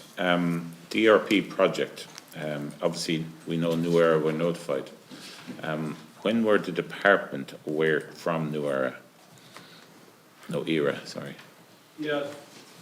The new report on accounts 2020 stated a 1.8 impairment was raised during 2020 in relation to software intangibles being written off following negotiations relating to the group's ERP projects. That's 2020, and the report for 21. That was in 2021. So that was the report for the 2020 accounts. So we got it. Sorry, no, you're confusing yourself. Yeah, sorry. When, it's a very simple question. Yeah. Right? When were the department aware of this impairment? We got the 2020, Quickly, please. 2021 annual accounts annual report. And did the 2021 report refer to it being also in 2020? And the 2022 report also referred to the impairment in relation to the 2021 accounts. So there was basically, the 2021 and first 2022. anybody, and I'm looking at all 3 members of the department, the first any of you were aware of it was when it came through in the 2021 accounts. In 2021, in relation to the 2020 accounts. So you weren't aware of it before 2021? No. Okay, can I ask this? Who's the longest member of the 3 in the department? In the area. I would be the longest working in the area. So I lost days of my life in this room a couple of years ago in the Public Accounts Committee in relation to RTE. How in the name of God did the department who was responsible for RTE not let us know as a committee, this committee or the Public Accounts Committee or both, that there was a loss that was beyond the Thai show and the whole issue with a well-known RTE presenter? So what was stated in the 2020 accounts was that there was an impairment in relation to intangible assets, and that related to the 2020 accounts and the 2021 accounts as well. In relation to the 2020 accounts, New Era asked RTE what that related to. Yeah. They were told it related to a renegotiation of the ERP project. Okay. There was an opportunity there for RTE to say, and by the way, it's been delayed and the HR element won't be delivered. And that wasn't done. I think it would now. I think there's a far better level of just openness. let me get clear about it. So New Era were told by RTE in relation to this. They weren't, obviously, in relation to the accounts, it wasn't very transparent. You're saying that it would be more transparent now. I get that. But did no one in the department ask what this is about? Well, New Era were the ones on behalf of the minister examining the accounts and doing a report to the minister. I understand that. I just putting New Era between RTE, and I'll get back to this, RTE and the department, for me is a problem. It's like one question, very simple. Did anybody in the department know about this impairment in relation to an IT project? Anyone in the whole department, right, which was a huge loss, while we were sitting here talking about Thai Show and Ryan Tubridy? I think that, Chair, the language in the annual report was the language that was available to the department. So the answer is very simple. I have to move on to other which is questions. also the language which was Can I available just to the announce public. Can I announce to the Irish public that the department who was responsible for media had no idea that there was an impairment of this amount in relation to this project while we were sitting here in this room 2 years ago. Is that an accurate statement or not? I think the statement is that the information available publicly to the department, to the general public and to this account was the same, that there was an impairment. Nobody in the department knew, knew in relation to the details in terms of the failure of the you just HR said project. that so basically the same information is available to the department, the same information is available to the public. That's impossible. I lost days of my life here. I wasn't aware of it. I'm saying, a TD, and I'm a member of the public. Yeah. So, very clear now, this is a very important question for you as the Secretary General, and for all of you. right? And think about how you're going to answer this, because it's critically important to how we get this information. Was there an awareness in the Department of Media in relation to this impairment 2 years ago while we were going through the other issues in RTE? And if so, why weren't we made aware of it? The committee was made aware of it insofar as the committee received the annual report, which contained the Answer language. my question. Was there an awareness of this impairment? I'm going to ask you again, and then if you don't answer the question, I'll just say you're not going to answer the question and leave it at that.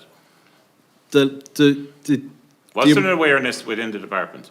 I mean, I respect you weren't the Secretary General. Yes. That's why your But colleagues are here. the department saw the text, or the annual report, which said there's an impairment, and the New Year report on the annual report, which said there's an impairment. Yeah, but you didn't know it was an IT project. We didn't know we knew it referred to the ERP project. We didn't know what the So detail. you didn't know it was the ERP project, no? Because it was definitely, because it was referred to as the ERP project. So the department were aware 2 years ago that there was an impairment in relation to the ERP project that was larger than the total amounts of sums we were discussing in these committees.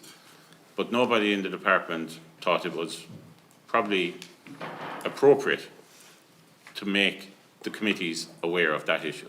No red flag was raised with the department in relation to it by RTE or by New Era, and we didn't raise a red flag in relation to it. I think things would be very different today, Chair. Why would they be very different today? How was the operation of the department different 2 years ago? Because we have strengthened our governance approach. I think the whole relationship to governance in relation to generally and RTE has significantly translated, has changed. I have a number of other questions, but I won't get into them. But one, just in relation to yourself, Mr. O'Rourke, you made your statement today.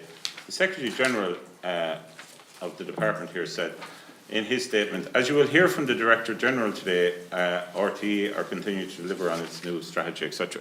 Were the statements of RTE given to the department beforehand? I don't know that. Well, can anyone then ask?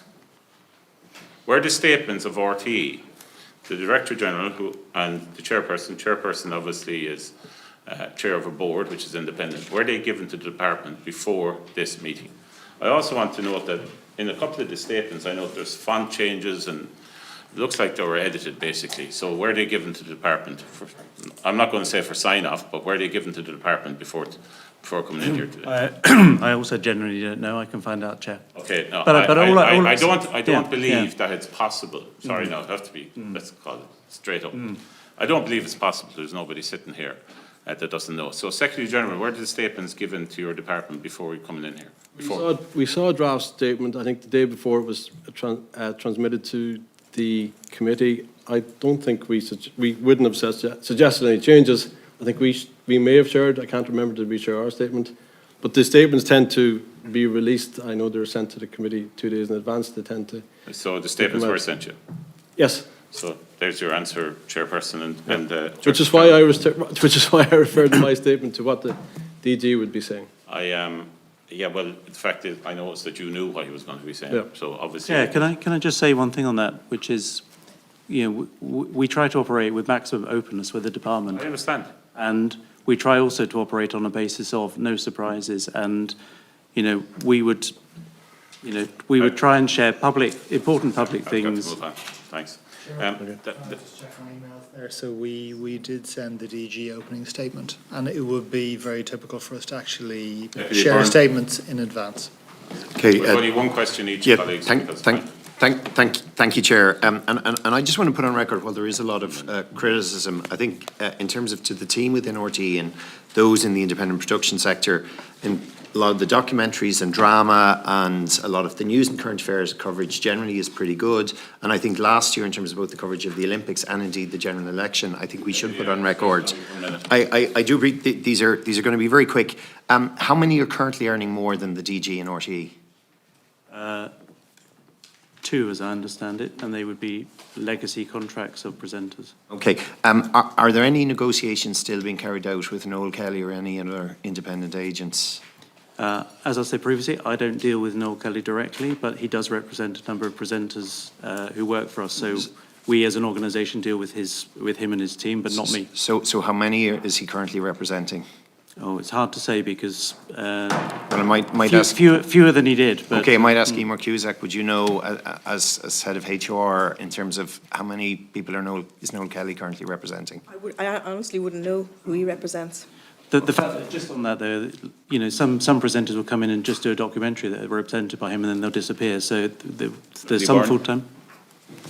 Chair, just in relation to the write-down, I think it's fair to say that anybody who worked in the private sector, if they overseen such a significant, and I call it a significant loss of money, I know you've called it an unfortunate loss of money, Director General, but I think it's fair to say that somebody in a private sector would receive sanctions of some sort. Has anybody in RTE received any sanctions, and what corrective and I suppose preventative actions have been put in place to ensure that no further projects will ever be similarly written off, particularly to such an extent? Yeah.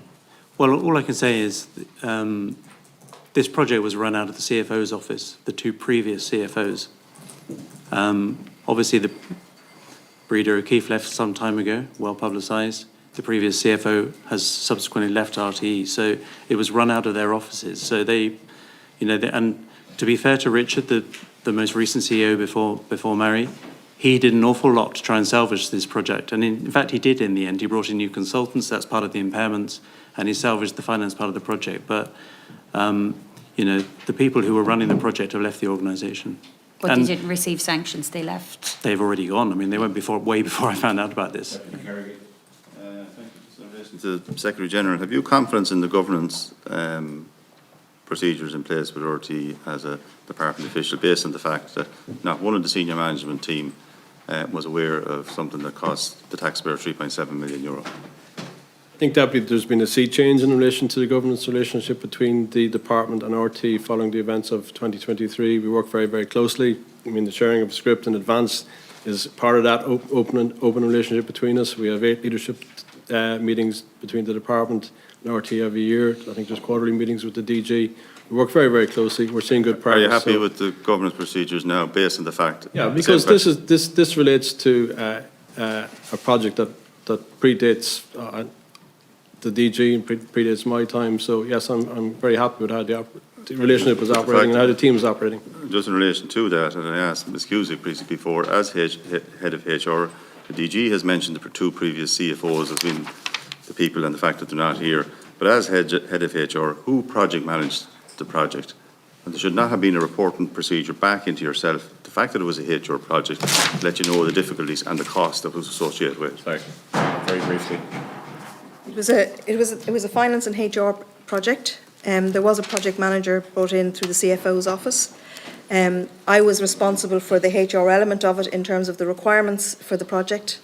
I was not across how the accounting or how the finance accounting of that was done, and that wasn't brought to steering. But you would have been made aware that there was problems in it, so it would have been an assumption that there would have been financial issues with it. Deputy, please desist.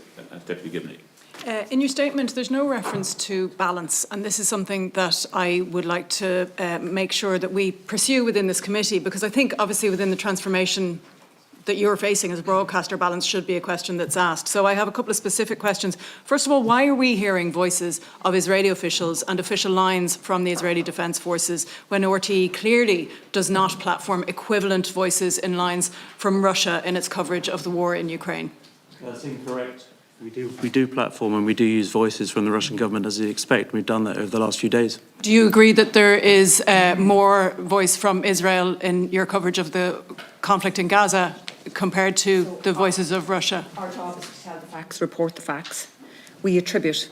So our choice of language, we attribute. If people, but we also have to ensure that we reflect a wide and different perspectives. But you, for example, that's due impartiality. It's about an evidence-led approach. But yet you qualify, for example, to say that the Hamas-led health ministry and the figures around it cannot be qualified by independent resources, but you don't then say that those independent sources cannot work in a blockade situation. And you also never reference that. If you want a quick answer, sorry. But you don't reference. Sorry, well, I suppose Deputy Clear, sorry. I'll be very, very brief. It has been alleged, I suppose, that extras were brought in to make the ad make RTE look more diverse. Is that true or false? No, I'm really tight on time, so it's... the promo reflects a day in the life of 3 journalists. So they who weren't work in brought in news to and make it current look more affairs. diverse? No, we don't see any. Perfect. Next any question. extras. I'm really tight on time. Next question to the Deputy General. You did say that 100,000 was put aside for this particular ad. How much of that has been spent already? Less than 100,000 so far, I've been told, yeah. Is it expected to exceed 100,000? I don't know, it depends how the editing goes. Okay, just conscious of time. Again, your salary, Director General, is 250,000, am I correct? Correct. Correct. What is the lowest person in RTE paid that's not contracted? There's a range of salaries. Just the lowest? Well, it depends how many days a week they're doing or how many days a month. I mean, someone... Full-time equivalent, and somebody that works full-time? Full-time equivalent. There are people, what is the lowest paid person in RTE? You've 1,850, early 30,000. Early 30,000. There was a report in June 2023 that some staff were paid below the minimum wage. Can you just confirm, last question, can you just confirm that every single member of staff in RTE is paid at least the minimum wage? Absolutely. Can I just add one thing to this? I've been, really quickly, Chair, I've been very intent on trying to address the lower paid in RTE through pay deals and pay negotiations. And that's one of the reasons we issued a voucher, which is because it provides lower paid people with proportionally higher increase. Just in relation to the coverage of the genocide in Gaza, there's a number of questions and we don't have enough time. One of them recently, RTE reported an address in Italian by the new Pope where he called for a release of all hostages, but in RTE's commentary it was amended to a release of all Israeli hostages. That's kind of a change in language. But the question I have is in relation to, can you assure us that RTE does not comply with the Israeli military censor? Because to get the right to operate in Israel, you must comply fully, according to the Israelis, fully with the Israeli military censor. And if we have to do that, then there should be a health warning on any report coming from Israel, which doesn't happen. So we don't, because foreign journalists aren't allowed into. And even if we were, of course, you would be saying that we'd have to comply, but we don't. So foreign journalists are not allowed into Israel? Gaza. No, I specifically asked about Israel. Oh, yes, well, sorry, no, we don't comply with anyone's rules.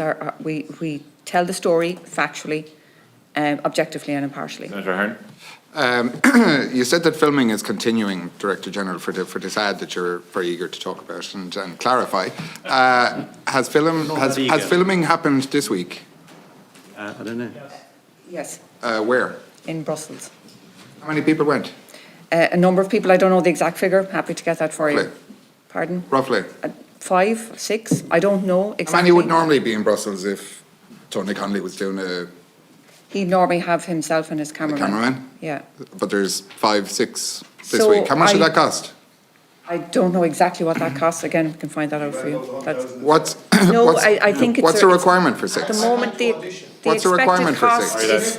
Sorry. Take the show business for ugly people. The expected cost, Chair, for the overall at the moment is 77,000 plus VAT, is my understanding. What are the requirements of 6 people? Like, this is a reflection of the day-to-day life of RTE people, where there's always 2 in Brussels, a cameraman and normally Tony Connolly. So again, Senator, the details, I don't know the exact details, but I know they were going to a press conference. They were trying to reflect what he does on a daily basis.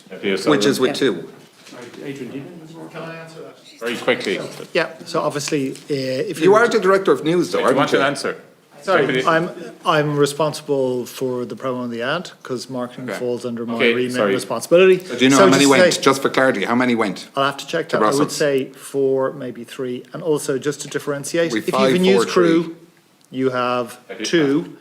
This is actually making a promotional piece of video. That is going to be different. But I'll supply you with the numbers. Deputy O'Sullivan.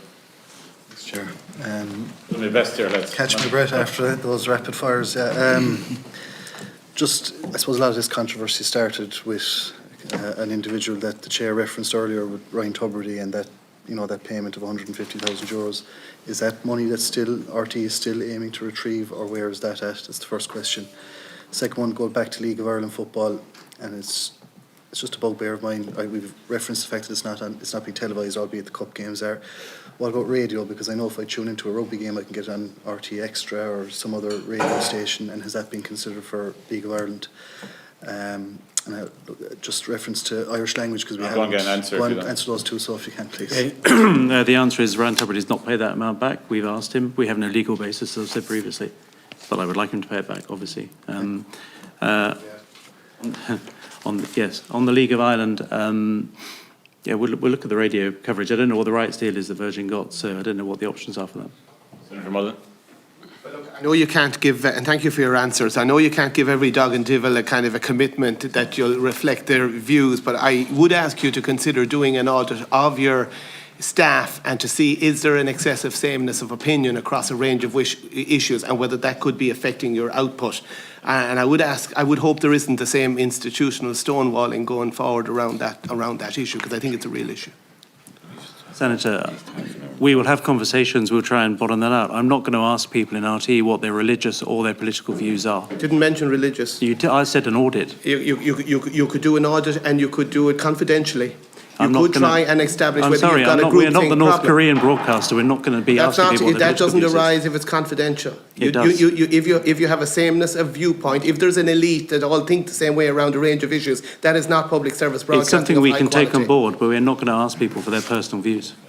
You can find ways to do it. You've got a duty to the public to ensure diversity of viewpoint. We do have a duty on diversity of views, but And you other see, ways of doing it. it's not just the issues you cover, it's the issues you don't cover, Kevin. No, I There's a understand. lot of, I could give you a chapter and verse in this all day. I understand that. We also have an audience counsel who's representative as well, who also represent a range of views. Okay. Thanks for your answers. Senator Nicola. Thank you, Chair.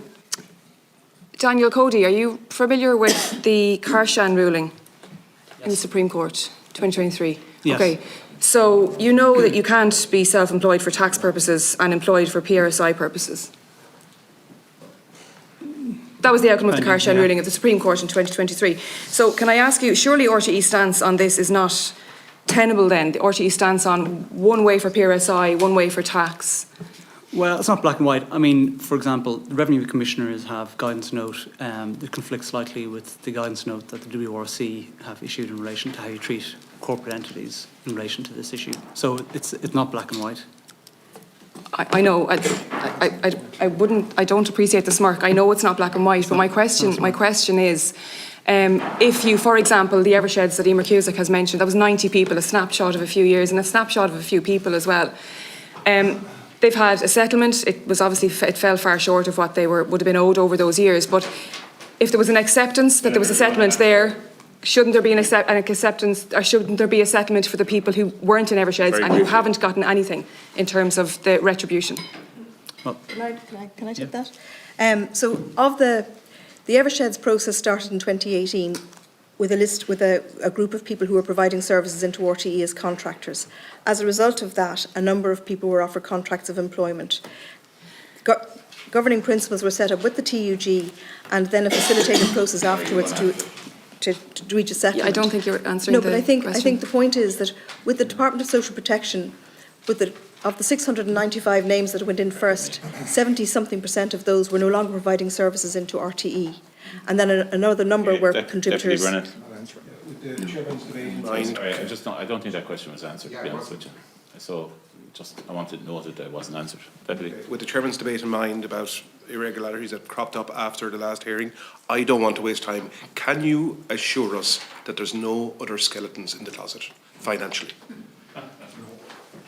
I have to give exactly the same answer which I did previously, which is I can give you the assurance that I do not know of any that have not been brought here. But you can't assure us 100% there's no other look, skeletons honestly, I can't go and open every cupboard in RTE. I mean, I've asked... You're there long enough. I'm not there that long. I'm there 2 years, but I have... Well, that's long enough. If you were in the private sector, believe me, that is long enough. Sorry? That's long enough. Look, I have brought to the committee's attention everything I'm aware of. Can I promise you there's nothing else? Of course I can. We're 1,800 people in an organisation. You're 6 years in senior roles. So just quick questions. Firstly, I'm glad that the Secretary General of the Department confirmed the hand and glove relationship between themselves and RTE. We'll bear that in mind for future reference. Sorry, I couldn't hear what you said. Yeah. Oh, sorry. My apologies. Senator Coleman, sorry. Thank you. Mr. Backhurst, with the recent announcement of the outsourcing of the broadcasting of religious services, is there a concerted effort to phase out religious content in RTE? No, not at all. No, and I discussed this actually with senior religious figures before we did it. This should enhance our religious coverage. So do you accept then that it has been mentioned that every church now or every location, religious location, has got its own broadcasting facilities, usually fitted over COVID, but there's going to be a significant drop in quality of the likes of perhaps we're talking about special services. I know in my own particular area they're looking for St Oliver's Mass in the 400th anniversary, and they're mentioning that it will be done by single camera. There's definitely going to be a lack of quality in Well, we're not going to settle for a lack of quality. When we go out to talk to the market, we want this to be done to a high quality. Okay, thank you. We're not going to do it on the existing church facilities. Because I accidentally skipped you, is there anything else? No, it's fine. Thank you. Thanks. With the permission of the committee, I'm going to take 15 minutes of our private time, if that's agreed. Okay. So just quick questions. Firstly, this famous newsroom, fake news, whatever phrase you want to use, and you have dealt with it. I never had so many phone calls about an issue, if I'm being honest. But this, is this being totally produced, or how much of it is being produced using people from outside? And for people looking in here, that would seem pretty strange that RT has to go for somebody. That's first. Second question is, in relation to newsrooms, there's a pile of vacancies. There's loads of people who are saying that there isn't camera crews around the country. There's no Midwest correspondent at the moment. Will all those positions be filled, and will there be adequate resources added? Second question. Thirdly, will there be no favourable treatment as regards keeping people beyond the required retirement age of 67, I think it is, 66, with an allowance of 1 year? Because that's the issue. And finally, and as a bugbear of mine, when is the quality of the podcasts coming from RTE going to dramatically improve? Because I never listen to them, because, to be frank about it, they are nowhere near up to the standard required given the level of detail you have. Okay. Very quickly. I'll try and answer those if I remember them all. You can just ask the first two and the other two. Adrian, do you want to? Yeah, so in terms of that, it's, this promo is produced by RTE. The only external inputs into it are in camera, I believe. That's it. Okay. The Midwest correspondent, yes, we will be replacing Kathy Halloran, only retired a few weeks ago. And cameramen? And all that? We have a cameraman there. No, not all over the country. Oh, all over the country. Well, we constantly review that. We have quite a lot of resources around the country. 67? 67, we have a robust policy in place now, which is the retirement age of RT is 65. If people ask for an extra year, it is given to 66, and then it's only on a very small number of cases. I think we reviewed it recently because it was raised with me. We've only let 12 or 13 people in the last 3 years stay on beyond 66. I think you have an equity issue there. Deputy Byrne? Very quickly then. What we're going to do is we're going to continue with this. Sorry, we didn't get to podcasts, by the way. You want to? Yeah, you can get that at the end. That'll be my I'll ask to stop the clock because I'm going to do like you, Chair, and just put 3 questions very quickly. RT statement to strategy, will you reach the target on independent production of 70 million by 2027?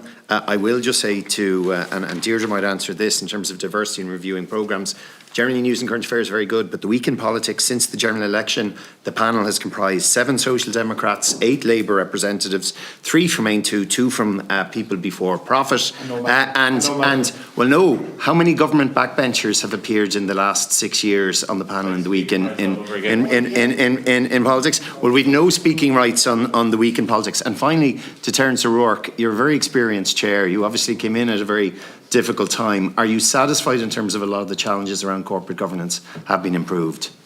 The last question, the answer to that is yes. Very clear, very good. On the independent production?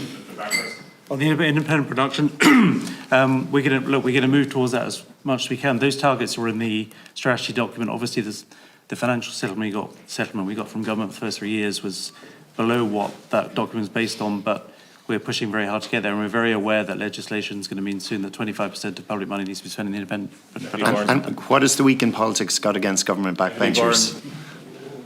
Deputy Byrne, you made your point, you don't need an answer.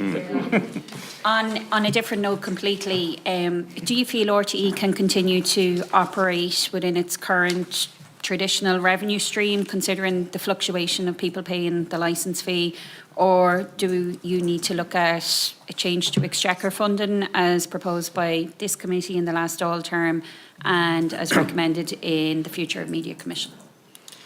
Look, the funding of RTE, the process, I mean, the way it is funding is a matter for government and for the Oireachtas. No, but I'm asking what you feel. Yeah, no, I was extremely grateful to get 3 years guaranteed funding, which is incredibly important for us delivering changes, also for commissioning from the independent sector and so on. And when we were discussing that, I was asked if we get the three years of funding, can we guarantee that we're not going to be coming back in that 3 years and looking for more? And the answer is I can guarantee that, and I've made that really clear. And that's the basis we're operating on. Sorry, was there another bit of the question? No, that's fair enough. Deputy Carrigy. Well, straight up, are you expecting a legal action from Ryan Tuberty based on him seeking information? If so, have you the funds in place to fight any action or any potential payout? And just with regard to the new strategy, how much consultation and is there continuous consultation with, say, the staff on the implementation of that said strategy? On the Ryan Tuberty, we're not expecting it. It's always possible, but we've had no indication there will be legal action at the moment. But I don't know. We're not expecting it, I say, at the moment. But you never know. On the strategy, there was extensive consultation actually between the publication of the draft strategy and the final strategy with staff and external stakeholders as well, which was all extremely supportive of it. I've made it really clear to staff that as we are implementing this, we are going to consult with all those staff affected as we do it, and that's a guarantee I gave, and I intend to stand by that. Thank you. On the IT scandal, has RTE done any scoping to see if there are any other IT projects in recent years which have run into similar difficulties regarding systems that weren't fit for purpose or which resulted in large cost overruns? And I'm similarly going to run through some questions. I asked earlier how much money RTE spent defending bogus self-employment claims, and I await the specific figure on that. But meanwhile, do you have a litigation policy around how you approach these cases? And finally, in your statement, you've indicated that a Chief Risk and Compliance Officer will join the team later this summer. Who amongst this leadership team currently has oversight over the work which will ultimately be within her remit? Okay. Do you want to take the first one? So when I conducted the exercise in terms of reviewing projects greater than 500,000 since 2020, there was one additional project which went on the list to the department, which was a channel management system. And if you compare its spend relative to its initial budget, it overran by €900,000, and there would have been an impairment taken in 2019 of €390,000. Other question? Yeah, sorry. Just to say that channel management system is now in operation and it's important. Yeah, sorry. Litigation policy on redundancy. There's no policy other than to be fair and observe Okay, the law. who's over risk Okay. now? I am at the moment. Okay, thanks very much. Appreciate that. Deputy Clear. Thank you very much, Chair. In fairness, RT's coverage of news and current affairs is excellent, and you do sport really, really well. And would it not make sense for RTE to look at the possibility of a dedicated sports channel?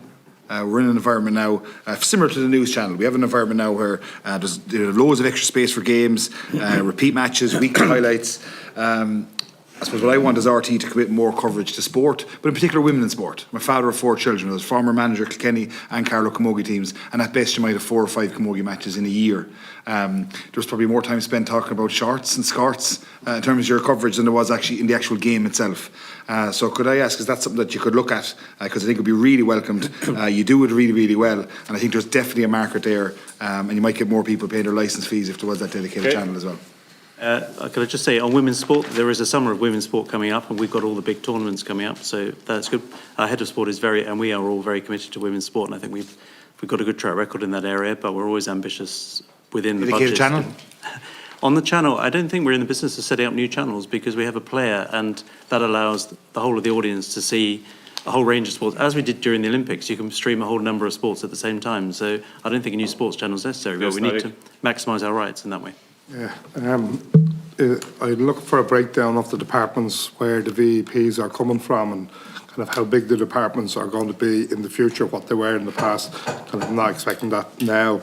But are you aware of low morale within Radio na Gaeltacht, especially amongst those who've been there for a long time, whose issues weren't addressed kind of in the recent regrading or kind of upgrading of their positions. And then kind of when are you going to fully comply with the copyright directive, the EU copyright directive, to ensure that performers can receive their due deserts and that you aren't asking them to rechange or to alter their contracts kind of when programmes are being shown again? Well, on the latter point, I think generally our contracts are fair and we have license agreements with all the agencies and so on. So that at the moment, kind of when a programme is being rebroadcast after the second time, kind of RTE is going to these performers and asking them to sign away their rights for the future in a one-off payment. So that's not happening. Is that what you're saying? Well, I think when we clear the rights when we prepare a programme, and I think we do so fairly and appropriately. Second question. Just on the other two questions, Anna G, look, I've been down there several times myself, and Patricia Monaghan, who's head of audio, can answer about that. I think morale is actually better that I've seen when I was here as head of news and I went down there. It was in a very precarious place, and I would say to the staff at RNG, I think they absolutely feel part of the organisation now. The head of RNG is on Patricia's leadership team, which has never happened before. Okay, thanks. That's it. Sorry, can I just clarify one thing on the departments and where on the voluntary exit scheme, where those are going to come from? We cannot give those to you at the moment because we're working through it. So, we don't know. It's a tricky process. We can give you. It's just not going to be possible at a later stage. It's not now. Yeah, you can give it surely into the future. Well, we can't because we don't know. Like, we need to work out. When people leave, we can give the numbers, but we can't give them right now. Oh, we can give them in the future as it happens, for sure. Yeah, sorry, but not right now. Deirdre, in your contribution about the ad, you said that RTE are paying actors that are blurred out. RTE are essentially paying actors not to act. Are you paying for any external directors? You've loads of directors within your own organisation. Is it being directed by directors in your own organisation, or is it external? So it's the marketing department are in charge of this project, okay? So where they don't have access to RTE crews, there's loads of directors in RTE. Are they internal or external that are being employed to do this ad? I will have to check that. It could be the creative director. No one here knows. Well, actually, I'm responsible for it. So you know. It could be the Is it creative. external? It could be the creative director who's actually directing it himself. Yeah, but you're leading it. So do you know if there's external directors? I don't know if being there's paid? been. I'm not sure if there's an external director has been engaged at any point. I don't think. But you're leading it. You're leading it, and you're not sure. It comes under my responsibilities. The final question. It was released there that there was 116 external activities in the last quarter of 2024. 16% of those cost between 1,000 and 5,000, and 1% just over 10,000. Can you outline how many people were involved and what kind of work did they do for those 17%? It was a range of activities. It was examples.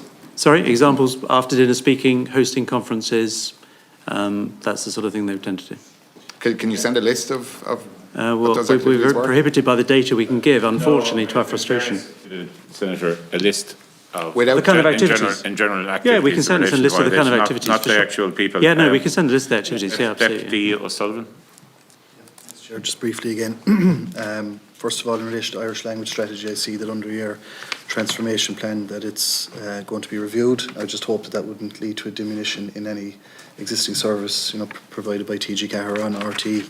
I'd be a former Irish teacher, and to be fair, RT coverage of Irish language material has come on leaps and bounds. I just hope that wouldn't be reduced in any future review.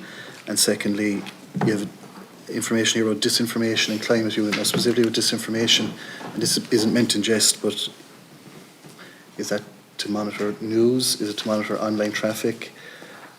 Perhaps someone inside here would maybe consider that a disinformation unit should be set up permanently inside here to monitor some of the stuff that's said in the chamber from time to time. But could you just elaborate on that disinformation unit? That's the Clarity. That's the Clarity News strand. So it's actually capturing a number of things. To your point, it takes a lot of resources and work to actually call out disinformation. So part of under the Clarity strand is disinformation, and then an awful lot of Clarity is about tackling misinformation, and where there's a lot of noise in and around particular events or stories that we bring clarity to it. That's the purpose of it. So, and the other important, just to say, is, and we know this, it's very clear, people want to know how we do our jobs. They want to understand how we verify stories, how we source them, how do we do what we do. So the purpose of clarity is also aimed at that, to bring some clarity to that too. Okay, Senator Cullen. To get a focus on non-information as well and the issues that just don't get covered. I don't think your system is capable of bringing that out. Just on the religious affairs broadcasting and your plans to go, to deal with external partners, is it your intention to continue with the broadcasting of daily masses, as we've seen, which I know many people have found very helpful on News 21? And is it at the stage yet, or can it be got to the stage where actually liturgical events that are being broadcast are actually going out live, as distinct from with a delay of a half an hour? For obvious reasons, it means a lot to people to know that what they're tuning into is as live can be. And I understand that hasn't always been the case. We can look at that. I don't know what the technical issues are around that, but it's the intention to continue with it, because I know that it's hugely valuable, albeit to a relatively small group, but it's hugely valuable to the people who can watch it on a daily basis. You measured the group. Have you any idea? Yeah, I think it's about 60,000 was roughly the figure we had. Yeah, it's hard to measure. Yeah. But I've had a lot of feedback personally as well for people in nursing homes and so on. Yeah. It's important to them. People can't get out. Yeah. Senator Cullen. Thank you. Did you allow people who were misclassified to use the VEP calculator from the date from which they were deemed to be employees? If they were applying for the voluntary exit package, were they allowed to use the date from which they were deemed employees, even if they were misclassified? There's a ready reckoner in terms of every employee has access to it. No, the people who you had to pay back pay PRSI for.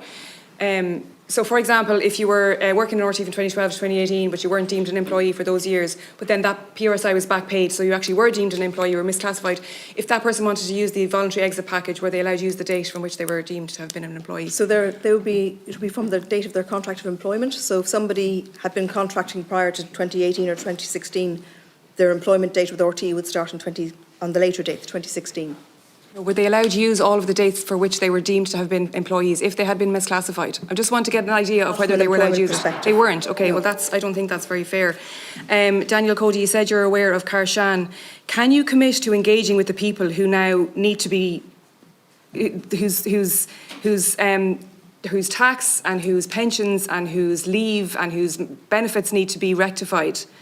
Because you cannot actually, they're not mutually exclusive anymore, as the Supreme Court said. I think Emer and her team have, in fairness, done a lot of work to... There are an awful lot of people, and I don't accept that people on Eversheds were on more money. There's lots of people who are on less money, and they really are at the end of their tether now. They've been working, they've been given their heart and soul to RTE, and they are due pensions, they are due maternity leave, they are due sick leave, annual leave, and they are not, I'm not talking about the highly paid, I'm talking about low paid workers. Can you engage with them, please? Sure. I think the organisation has been engaging with... And will continue to do so immediately. Thank you. Thank you.